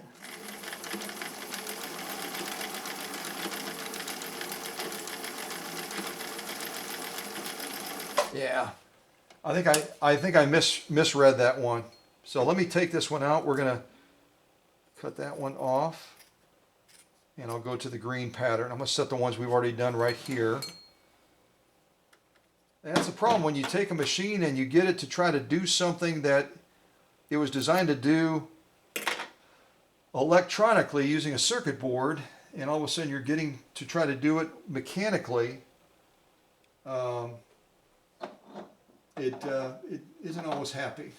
Let me grab another piece of material here, a different shade of green. All right, let's move over to the green stitch on cam E. See if I got that one right. Green stitch on cam E. I don't remember testing some of these. I wonder if I wrote it down for a different machine or something. We'll give it a try. Green. Green. Okay. Let's try this again. That's what happens when you make a Frankenstein machine, right? No offense, but it does weird things sometimes. Here we go.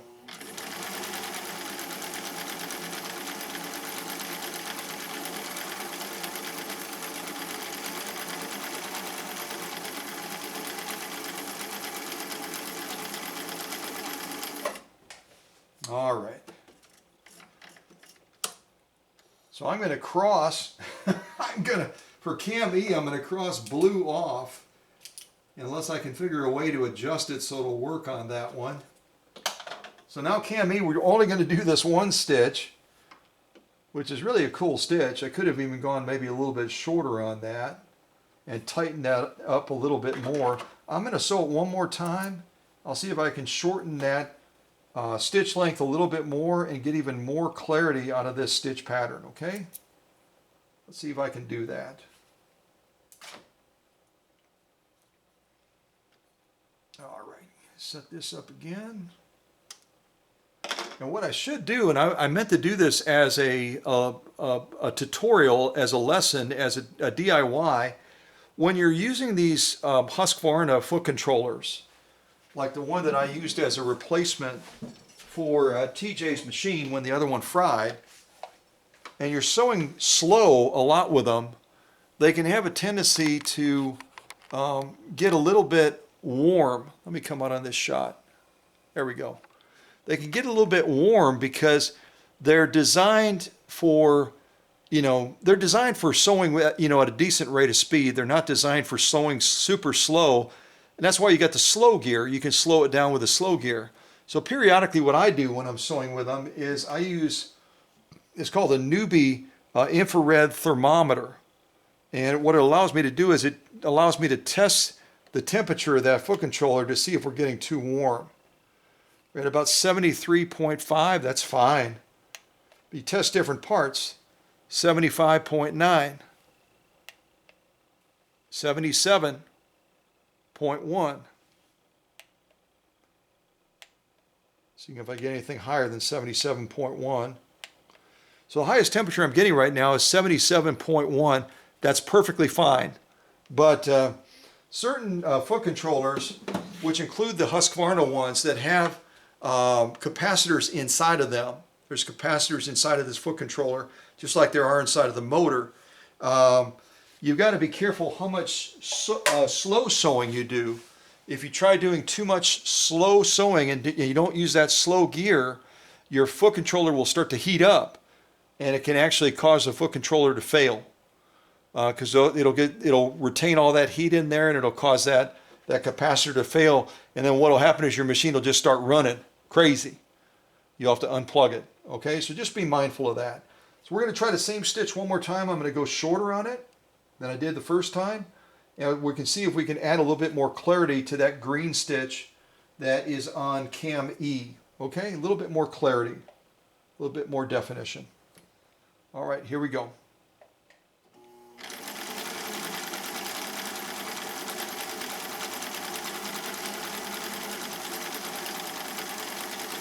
All right, let me move to that slow gear so that I'm not stressing the foot controller too much. Get that slow gear to engage. Oops, I didn't quite pull it out right. Let me try that again.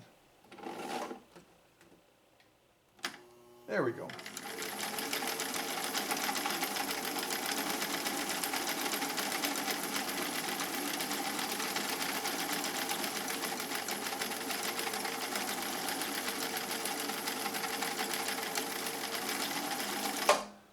There we go.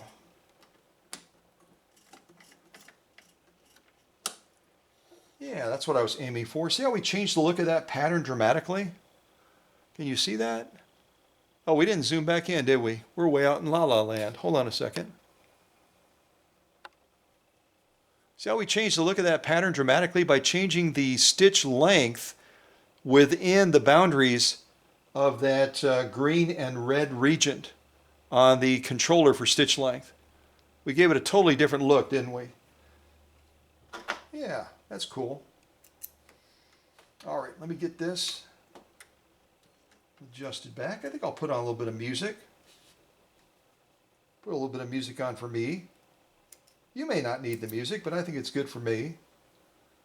That way I don't have to talk as much. All right. So again, what I got to do first of all is I'm going to change out our cam. Right now we got cam E in there. We're going to go to cam D now, D like David. So I'm going to do my little thing again of turning the stitch selector. We got to turn our stitch selector all the way clockwise, like this. Again, my needle is clear of the material right now.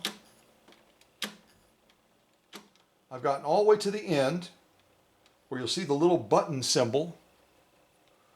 I don't know if you can see that in the shot or not. Let me move my camera screen around. Yeah, you can't see it. I'll get real close to that knob so you can see exactly what I'm doing.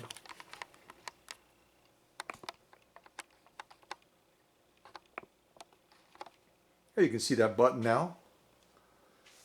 And then what I'm going to do is I'm going to turn this counterclockwise so it's between the button and the button hole symbol, right about there.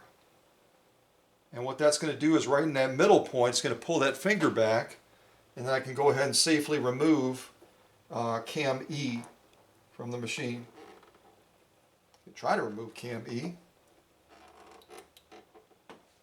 Ha! There we go. That one really is tight on there. That one's like, I'm not going anywhere, buddy. I'm not going anywhere. And now what I'm going to do is I'm going to go ahead and insert cam D. And on cam D, we're only going to do a few of the stitches. We're going to do yellow, red, green. Yellow, red, green. It'll look something like that. Hold on. Hold on. I get it. I get it.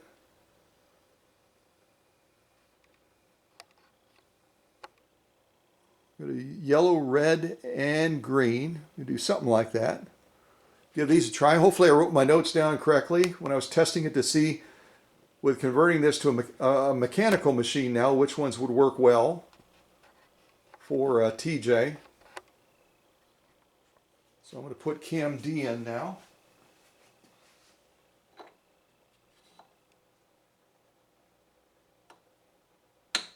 It pops in very nicely. It's not as tight as that cam E. That cam E is, I mean, it's like wrestling a chicken or something like that. I don't think I've ever wrestled a chicken before. Okay, so cam D, I'm going to start with yellow. So I'm going to turn this back now. I'm going to look over the top, just make sure my cam is moving properly on the stack, and it is. So I'm going to go to yellow. Yep, yellow, and now I'm going to adjust my stitch length to the yellow region as well.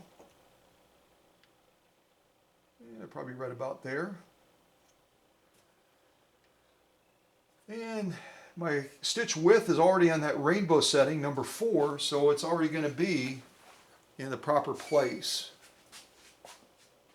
So I've got all of those on yellow. Go down here to the material now. Yeah, it's kind of cool to see the same pattern, but it looks totally different, doesn't it? All because we made an adjustment on the stitch length. Okay, let me go ahead and do this next pattern. I got to be mindful of our time too, because I'm using my camera and I only have so much storage space on my SD card. It's a huge card, but it's not huge enough apparently. All right, so here we go. The yellow stitch. Hopefully I picked the right one. Here we go, and this is on cam D.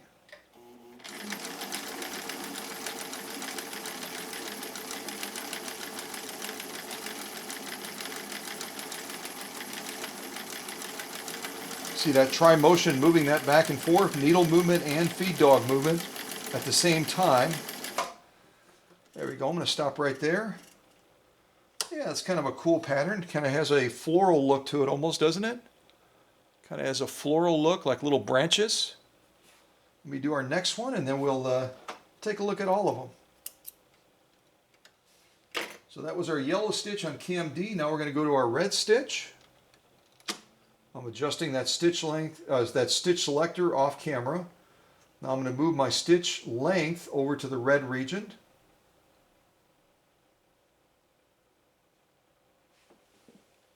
Yep, cam D. Double checking. And I've already got our stitch width on number 4, which is that rainbow setting. That rainbow setting is going to cover, on stitch width, is going to cover green, red, yellow, and blue. Okay. Let's go ahead and do this one, the red stitch on cam D. All right, we'll do this next one.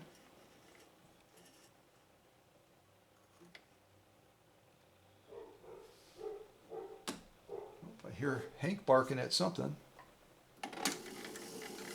And I'm going to do this red one with a slow gear.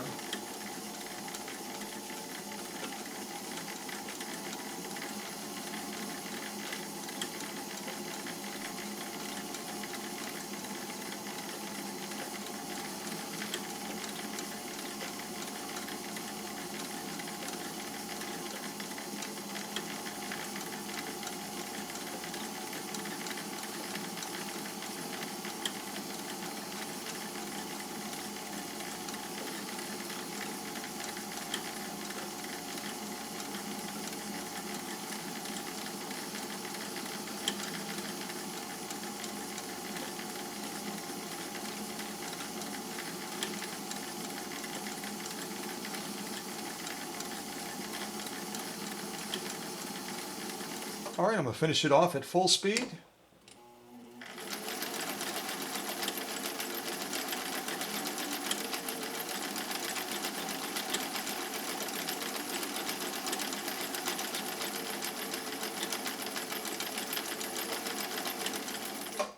All right, I'll stop right there.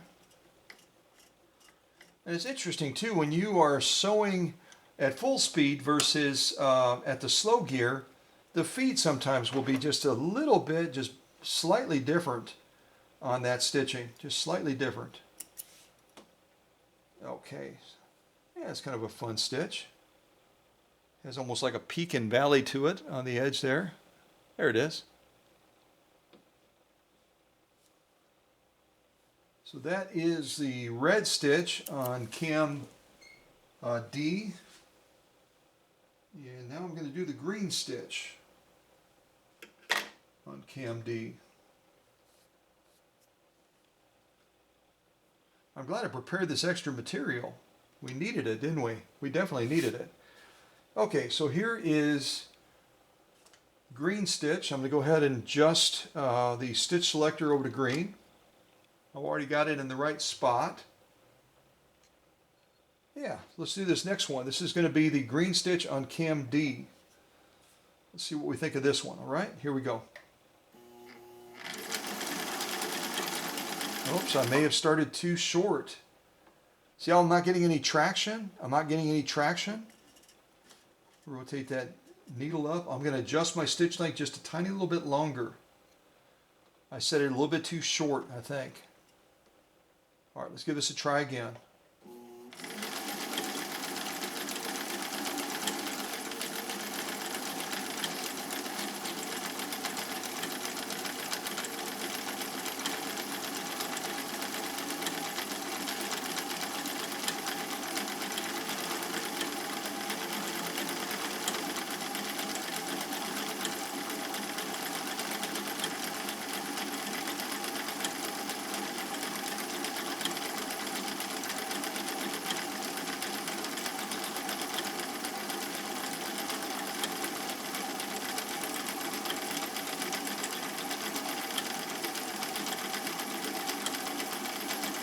All right, I'm going to stop right there. Yeah, I think I adjusted my presser foot pressure before. Oh, you know what? I think I went the wrong direction. Let me check that lift real quick. I sure did. I wasn't getting enough presser foot pressure for that pattern, and the result is it ended up allowing that material to slip a little bit. Let me show you what that looks like. We'll show you what we did so far, and then I'll try adjusting that presser foot pressure so it's a little bit heavier. It's gonna guide that material properly.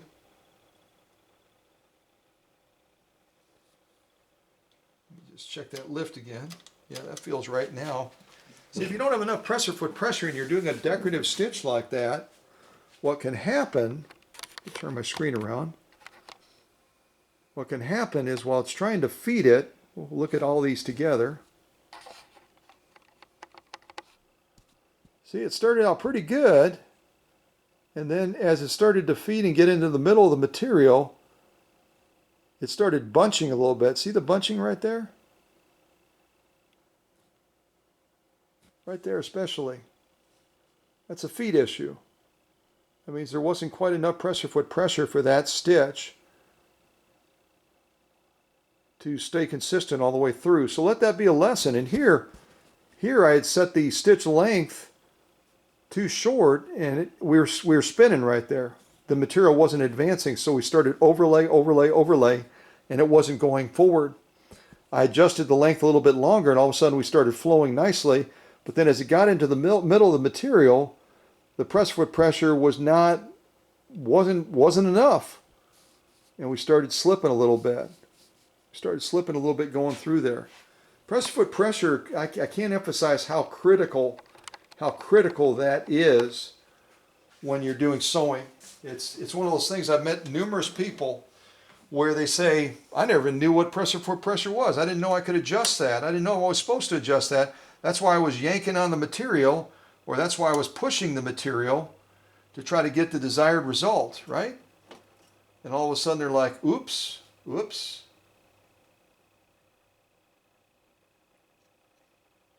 There we go. I'm going to make a slight adjustment. We'll see if we can stitch down that same pattern just one more time. I just want to make sure I don't run out of material, because I have quite a few more to go. Well, actually, I don't have a ton more.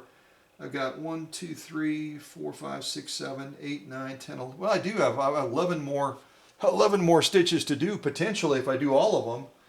So, yeah, I'm just, at any rate, I can sew it again, or I can say, oh, well, you guys know what I mean. So, and I can always cut more material, can't I? I just need to make sure I don't run out of time on the camera. Well, you've had a chance to see Grandma Bev's machine do quite a bit already. I have more on my list of things I wanted to do. So, all right, I'll buzz down it one more time. I'll try to keep it on course. All right, here we go.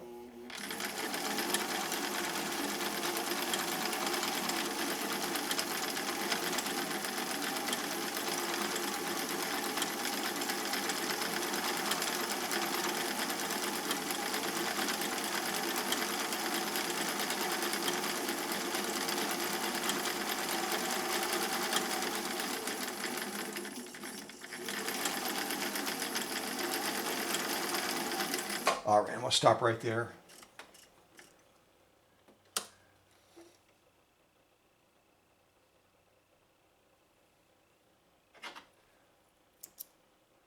Again, some of these stitches when you're sewing them manually instead of selectronically, I think my bobbin is starting to, oh, that's what it is. Let me double check my bobbin.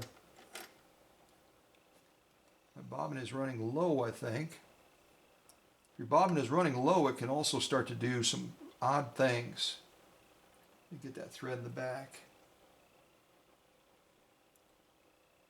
Yeah, we're not too bad. We're not too bad off. Yeah, I think we're okay. I think we can get to the end of this using the current bobbin. I think we can. I'm not out of thread up on top either. I've done that before where I'm still sewing and all of a sudden it's not doing what it's supposed to do, and I'll look up, oh, I'm out of thread. It's one of those things that can happen when you're doing a live stream or a premiere like this and you're focused on so many things at the same time.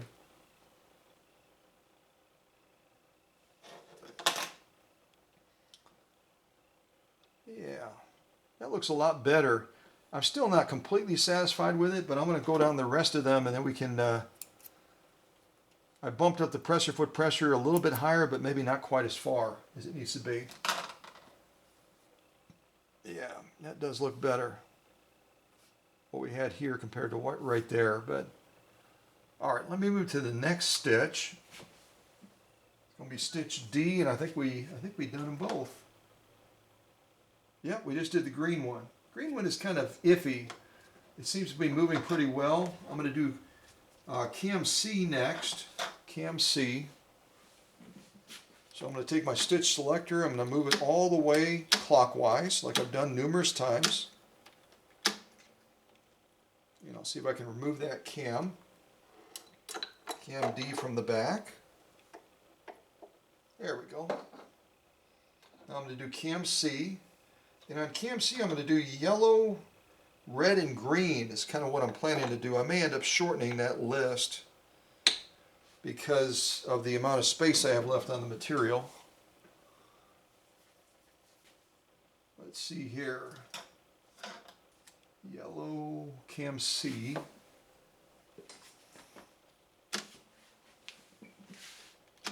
Again, I'm just looking over the top, making sure that that cam is advancing properly. And I'm going to skip, you know what, I was going to do yellow, but it's real close. Yellow on cam C is real close to the blue one on cam A. So I'm actually going to skip that one. That'll save us a little bit of space too. So I'm going to go directly to the red one on cam C, which is kind of a, almost looks like an EKG or something like that. Yeah, let's see if we can do that one. And then we'll do one other one on cam C, and we'll move on to cam B and A. And we'll see if we have enough room. We'll see if we have enough room. I think we will. All right, here we go. This is, again, cam C, the red stitch. Cam C, the red stitch.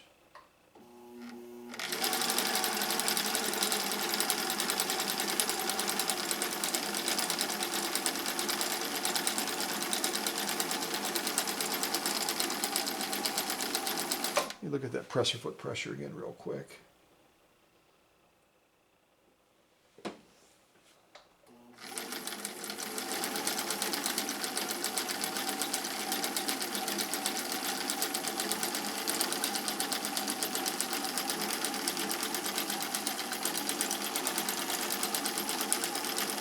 I think I have that set way too short. I have that set way too short. Cam C, we double check here. Cam C, it's going to be the red stitch, red, red, red. Yeah, it looks like I've got that set. My needle's clear of the material. Let me adjust my stitch length a little bit, make that longer, see if that's going to bring that into the form that we want.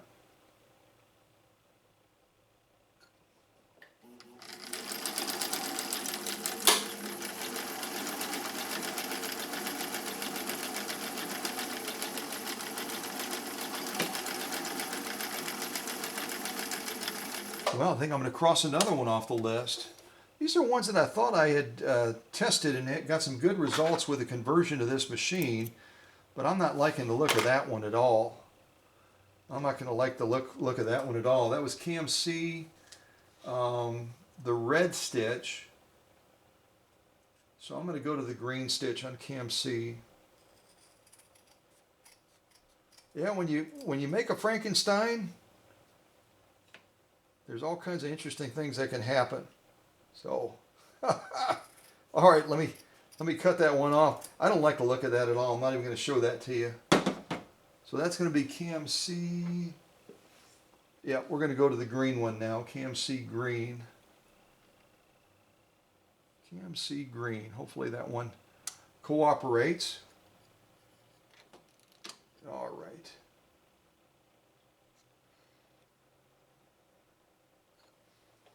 All right, let me give this a try. This is going to be Cam C, the green stitch. Hopefully let me offset that just a little bit more.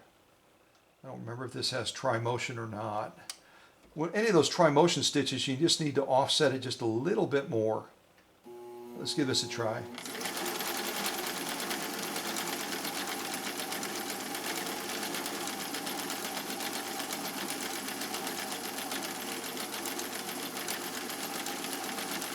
Yeah, I like this one. This one looks good.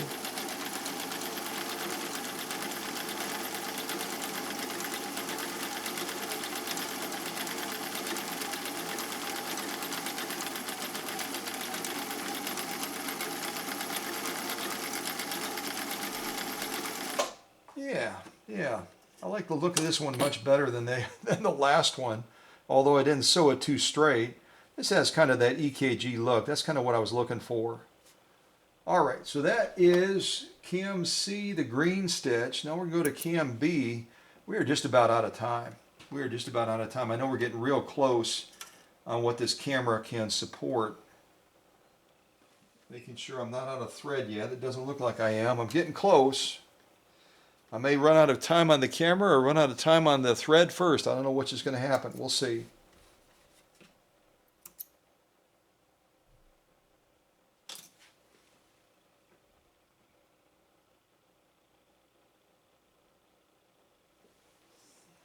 All right, so I'm going to get this back in place. We'll look at all these before we wrap up. You have a chance to see what I've been able to accomplish in getting this machine to be able to sew again after it suffered that electronic surge and really converted the whole function of the machine on how it operates from how it was originally intended to do things selectronically or electronically with that circuit board, and now we're doing it all manually. So let's see, that was green. Yeah, we're going to Cam B now. So let me go ahead and adjust that. We'll get our Cam B in. Going to that middle point again between the button and the buttonhole image. See if we can pull out Cam C. Go to Cam B now. And on Cam B, it looks like I was going to try to do all four of them. I don't know. We're not going to have space for that, so I'll see which one cooperates the best. Yeah, we'll go from there. I'm really low on thread. Oh my goodness. These stitches require a lot of thread, a lot of thread. Oh, so Cam B. Let me pick the one that I think is coolest. I think I'll go with maybe the yellow one. I'll start with the yellow one.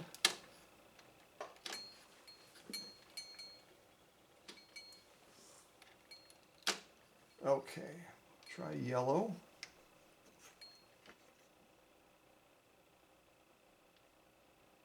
What does that yellow one look like? I'm going to try to gauge how long I want it to be. Go just a little bit longer on this one, I think. All right, let me give this one a try. I'm hoping that my notes are not serving me as well as I thought they would. So let me try this one. This is going to be Cam B, and it's going to be yellow stitch. Let me see how we do on this one. Here we go.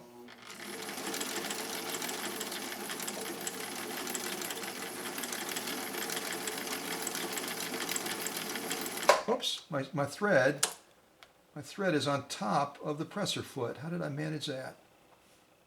Hold on a second. Hold on just a second. My thread was actually on top of the presser foot. Let me move that underneath. Hold on.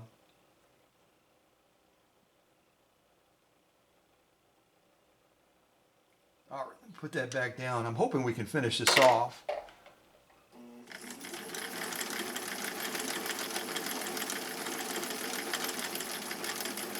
All right, I'm going to stop right there. I'm going to stop right there. Yeah, it turned out, I mean, considering my glitch in the middle, that turned out much better than I thought it would. So that is my yellow stitch on cam B. Get this thread to come up. There we go. I think we're getting pretty low on the bobbin, but we're going to keep plugging.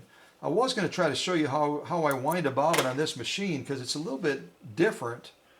And it's possible TJ does it differently than I do it, but it's the best way to do it with this design and setup, for me anyway. We'll see if we have time for that, otherwise maybe another time. Okay, what's this other one? See if I can pull off. I think I'll do the blue one. The blue one is interesting to me. Let's see if we can pull off the blue one on this. Because I had, from the pre-testing I did after I converted the machine to mechanical, I had all of them that I was going to do. So I'm going to try the blue one now. Convert that to blue. We'll make it just a little bit longer. Yeah, let's give this one a try. I think I'm far enough offset. We should be okay. All right, here we go. I'm getting a little bit of a click from maybe my cam stack.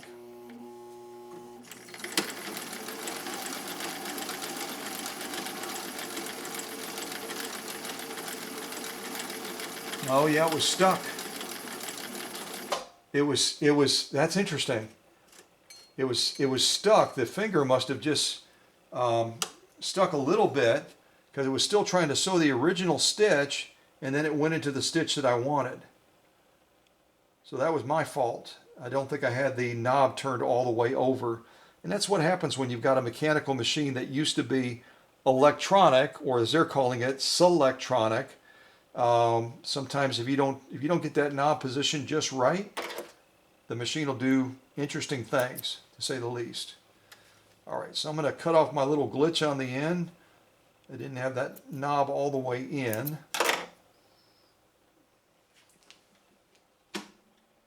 Yeah, that's exactly what happened. That's exactly what happened. Let's see. Then I've got cam A. Let's see if I can do a cam A sew off on this as well. We did that on the other machine also. That's how much material I have left, this right here. So we'll see if we can get cam A in there. And yeah, then we'll wrap up this premiere on this fabulous family legacy machine that belonged to Grandma Bev. It was a special gift to her from her husband, a surprise gift. And then eventually TJ got it. And TJ had a mishap with it being fried. And then I took that machine and converted it over so that it was no longer selectronic or electronic. Then it became mechanical. Yeah.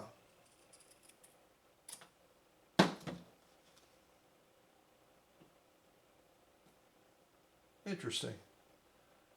I'm almost inclined to get another piece of material. I just cut off that little glitch on the end, and now I got this stubby little sew off here. See what we can do with that. I'll get that into place. Now I got to turn my my knob again so I can remove that cam that's in there right now. I'll take out cam B, and I'm going to put in cam A, the same cam that we started with on the Facebook Marketplace machine. There's cam A in there.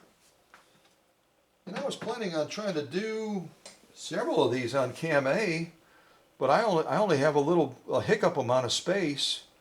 So I've already done was it on the other machine? I did a straight stretch stitch.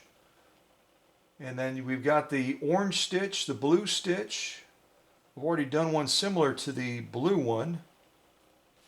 See what I can come up with here. I think I'll do a stretch straight stitch. That's a great stitch to have for a lot of things, either for repairs. Some people even use them on quilting. So I'm going to set up the straight stretch stitch. We did the same one on the other machine. I call it the pearlized stitch. And that is going to be on the yellow setting, but then we have to take the stitch width and we have to take it to 0 instead. So I'm going to make this a little bit longer, not too long. I'm going to take our stitch width all the way down to 0. Some of this I should show you just for refresher.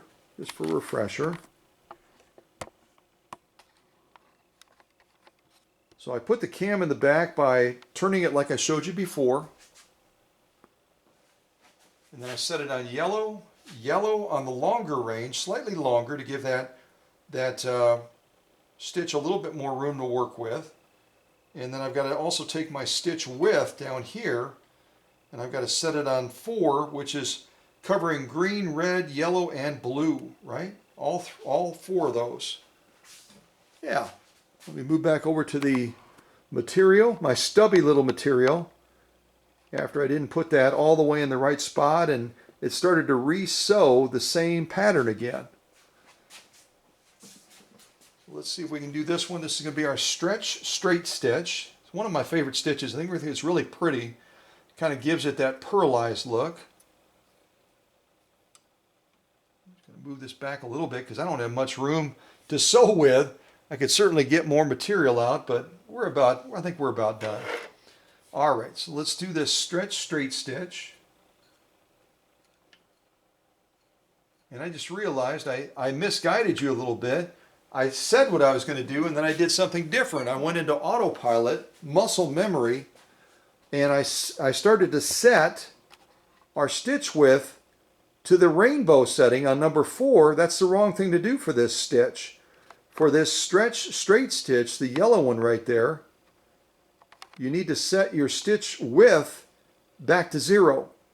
You only set the stitch pattern on yellow and the stitch length pattern in the yellow range, and then you set this one to 0 to do that stretch straight stitch. And then the cam will take over and do the rest. There we go. Let's set it right about there. All right, take two. All right, here's our stretch straight stitch. Here we go.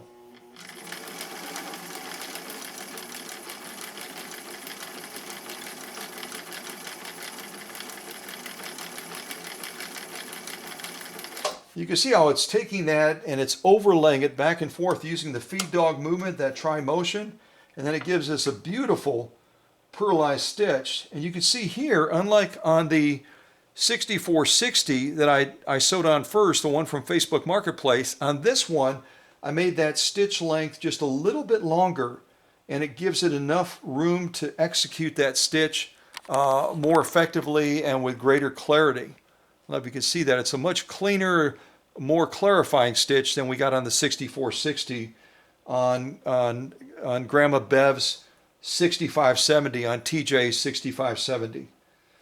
So stitch length, presser foot pressure, all of that is absolutely critical, especially when you're dealing with some of these specialized features on the machines where they're not just using needle movement, they're using presser foot movement in conjunction with needle movement. You got to have the right recipe to get the right cookies, right? You got to get the right recipe to get the right cookies. All right, so I think I'm going to do one more stitch. That's how much room I've got. I just have to decide which one. So I could try to do the purple stitch, orange stitch, green stitch. There's actually a green stitch you can do on the Cam A as well, where you're kind of using the green function of that same field and you're getting a different outcome. It's kind of cool. I might try to do that one just for kicks and giggles.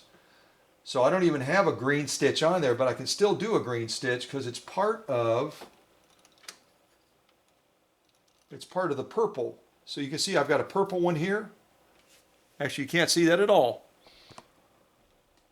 Hold on a second. You can see I've got a purple stitch on cam A, this right here, but I also, within that same purple setting, I also can do green as well, and it will execute a slightly different stitch. If you didn't know you could do that, if you're sharing the same field, purple and green share the same field over here, right there, then instead of setting everything to, hold on a second, instead of setting wrong way, instead of setting everything to purple, you set it to green. So I'm going to set my stitch selector to green. I'm going to set my stitch length, where is it? I'm going to set my stitch length to green as well. I'm kind of breaking all the rules here, you know that. Set my stitch length to green as well, probably like right about there. And then I'm going to take my stitch width down here, and I'm going to set that to the rainbow setting, which is green, red, blue, green, red, yellow, blue. And we'll see what we get. We're kind of stepping out of line here. We're stepping out of line by, instead of following the pattern on the machine and setting it all to purple, purple and green share the same field, so we're setting it to green. I know, I'm a rebel. I know, I am. I'm a rebel. So let's try that. On our last stitch off, I didn't try this off camera, but I know it can be done. So we'll see what happens. Oh, don't you love it when I say that? I feel like I want to ring the bell right now. I feel like I want to ring the bell. Just to demonstrate that, you know what, we've had all kinds of challenges and obstacles. I've had all kinds of challenges and obstacles converting this machine from electronic to manual, so that this legacy machine that belonged to Grandma Bev can now carry on with TJ, and she can continue to make those cool stuffed animals and those cool blankets and quilts and everything else. Sometimes you have a little hiccup along the way, you know what I mean? So let's try it. Instead of sewing purple, we're sewing green, because it's part of that same shared field. And we'll see what we get. We'll see what we get and not throw a fit, right? See what we get. If it doesn't work, I've got more material. We can always start over. All right, here we go.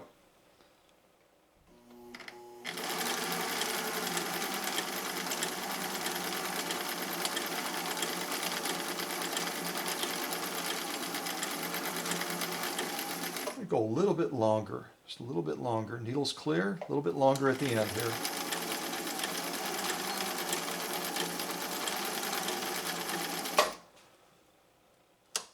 Yeah, that didn't quite work the way I wanted it to work. It was worth a try.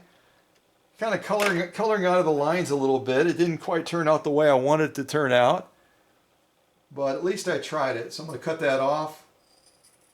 And I'm just going to say thank you so much to TJ for the opportunity of resurrecting this great machine that belonged to Grandma Bev.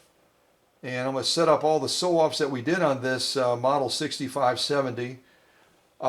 Again, when you take a machine that's designed to be operated with a circuit board, and that circuit board is going to dictate, just like a computerized machine, it's going to dictate certain things to that machine and how to execute them.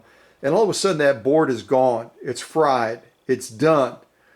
And all these other parts got fried in the same horrible accident. And all of a sudden you say, no, I don't want you to be an electronic selectronic machine anymore. I want you to be a mechanical machine. I think the machine, if it had a voice, it would say what? Say what? But you know what? It's okay to color outside of the lines sometimes and try something different. Generally, it's not going to cause, again, our principle, the Hippocratic oath for sewing, it's not going to create any serious issues with that machine. It's not going to damage anything. And it's kind of fun to try something different. We can get results like this, where some of the things work pretty doggone good. Some of the things acted a little bit squirrely and they did their own thing, right? But we got a machine that's sewing beautifully right now. There's our lock stitching. I'm going to turn each one of these around. I'm going to try to turn each one of these around. There's our lock stitching. There's our lock stitching. Yeah, and Grandma Bev's 6460 is doing a fantabulous job in laying down some gorgeous stitching, even though some of these stitches are a little bit, they get a little bit wonky sometimes, as Susie would say. And it's because, again, we're asking this machine to do something with its engineering and electronics, not having electronics anymore. But some real beautiful stitching, and a machine that will be able to go back to TJ and yeah, and sew for several more generations, doing what this machine does best, and that is creating beauty and creating impact in the community for TJ as well, in her neighborhood, and doing some fabulous things to mesmerize people on what these machines are able to do, even after they become, kind of like TJ had shared on a very personal note, she became disabled. This machine was disabled, and even though it's walking, for some of these cam functions, it's walking with a little bit of a limp, it's still able to deliver the goods and to lay down some gorgeous drop-dead stitching. Just like this other machine that came from Facebook Marketplace and had all kinds of issues as well. Its own disabilities, its own challenges. And now we're back to a point where this machine can be happy again and can do a lot of those projects with TJ along with Grandma's machine here, this model 6570. Grandma Bev, I just totally blanked for a second there, like Grandma Bev. And yeah, it makes quite a difference, doesn't it? And again, if you joined us a little bit late and you didn't have a chance to see some of the quilts that Grandma Bev had made on this machine, I can show those to you real quick as we wrap up this premiere. I'll show them to you once my phone will unlock. Right now it's still stuck on Swiss mode with some of the stitches I'm going to show you on that Swiss machine, that Activa 130 Bernina out of Tennessee. That'll be on Tuesday. I'll be presenting that machine on Tuesday. But these are some of the quilts that Grandma Bev had made. This one right here, kind of a truck car theme type thing going on. Elephant one. Just making sure I didn't miss one. I don't think I did. Yeah. This one here has kind of a safari theme, a lion and a giraffe and a camel. I guess safari with a little bit of aridness like the desert. This one as well. Yeah, it's quite lovely.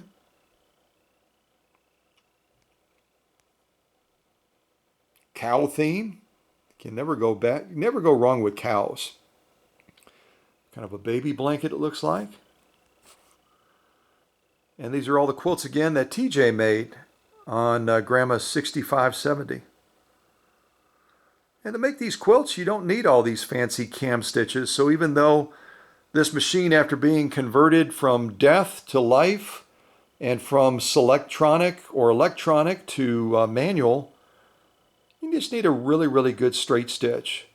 And both of these machines, the one from Grandma Bev and then also the one from Facebook Marketplace, they've got gorgeous straight stitches.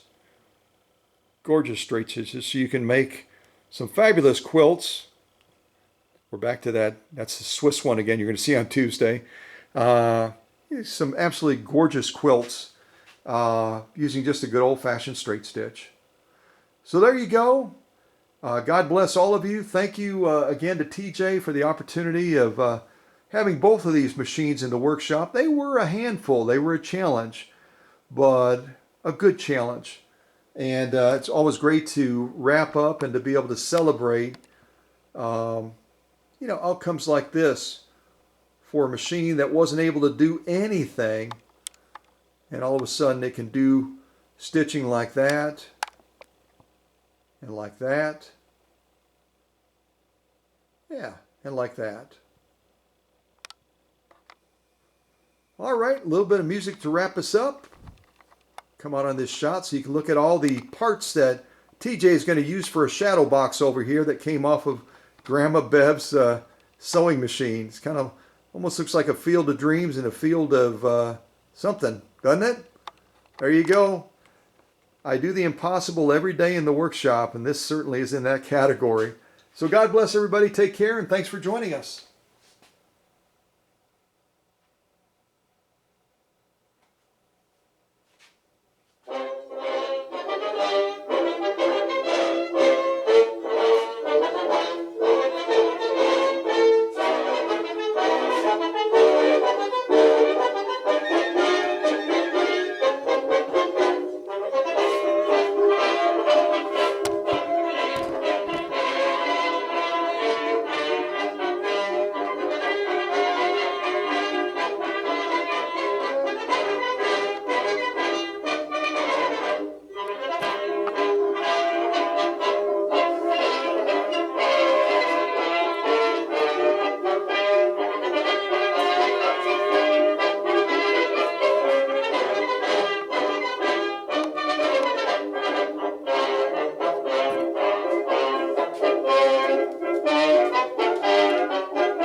All right, I got to pause the music real quick and ask, how many of you are standing up and marching right now? Or if you can't stand up or, whatever, you're at least wiggling a finger or tapping a toe or wiggling your eyebrows, whatever you want to wiggle. This is wiggle music and marching music. So do that, would you, please?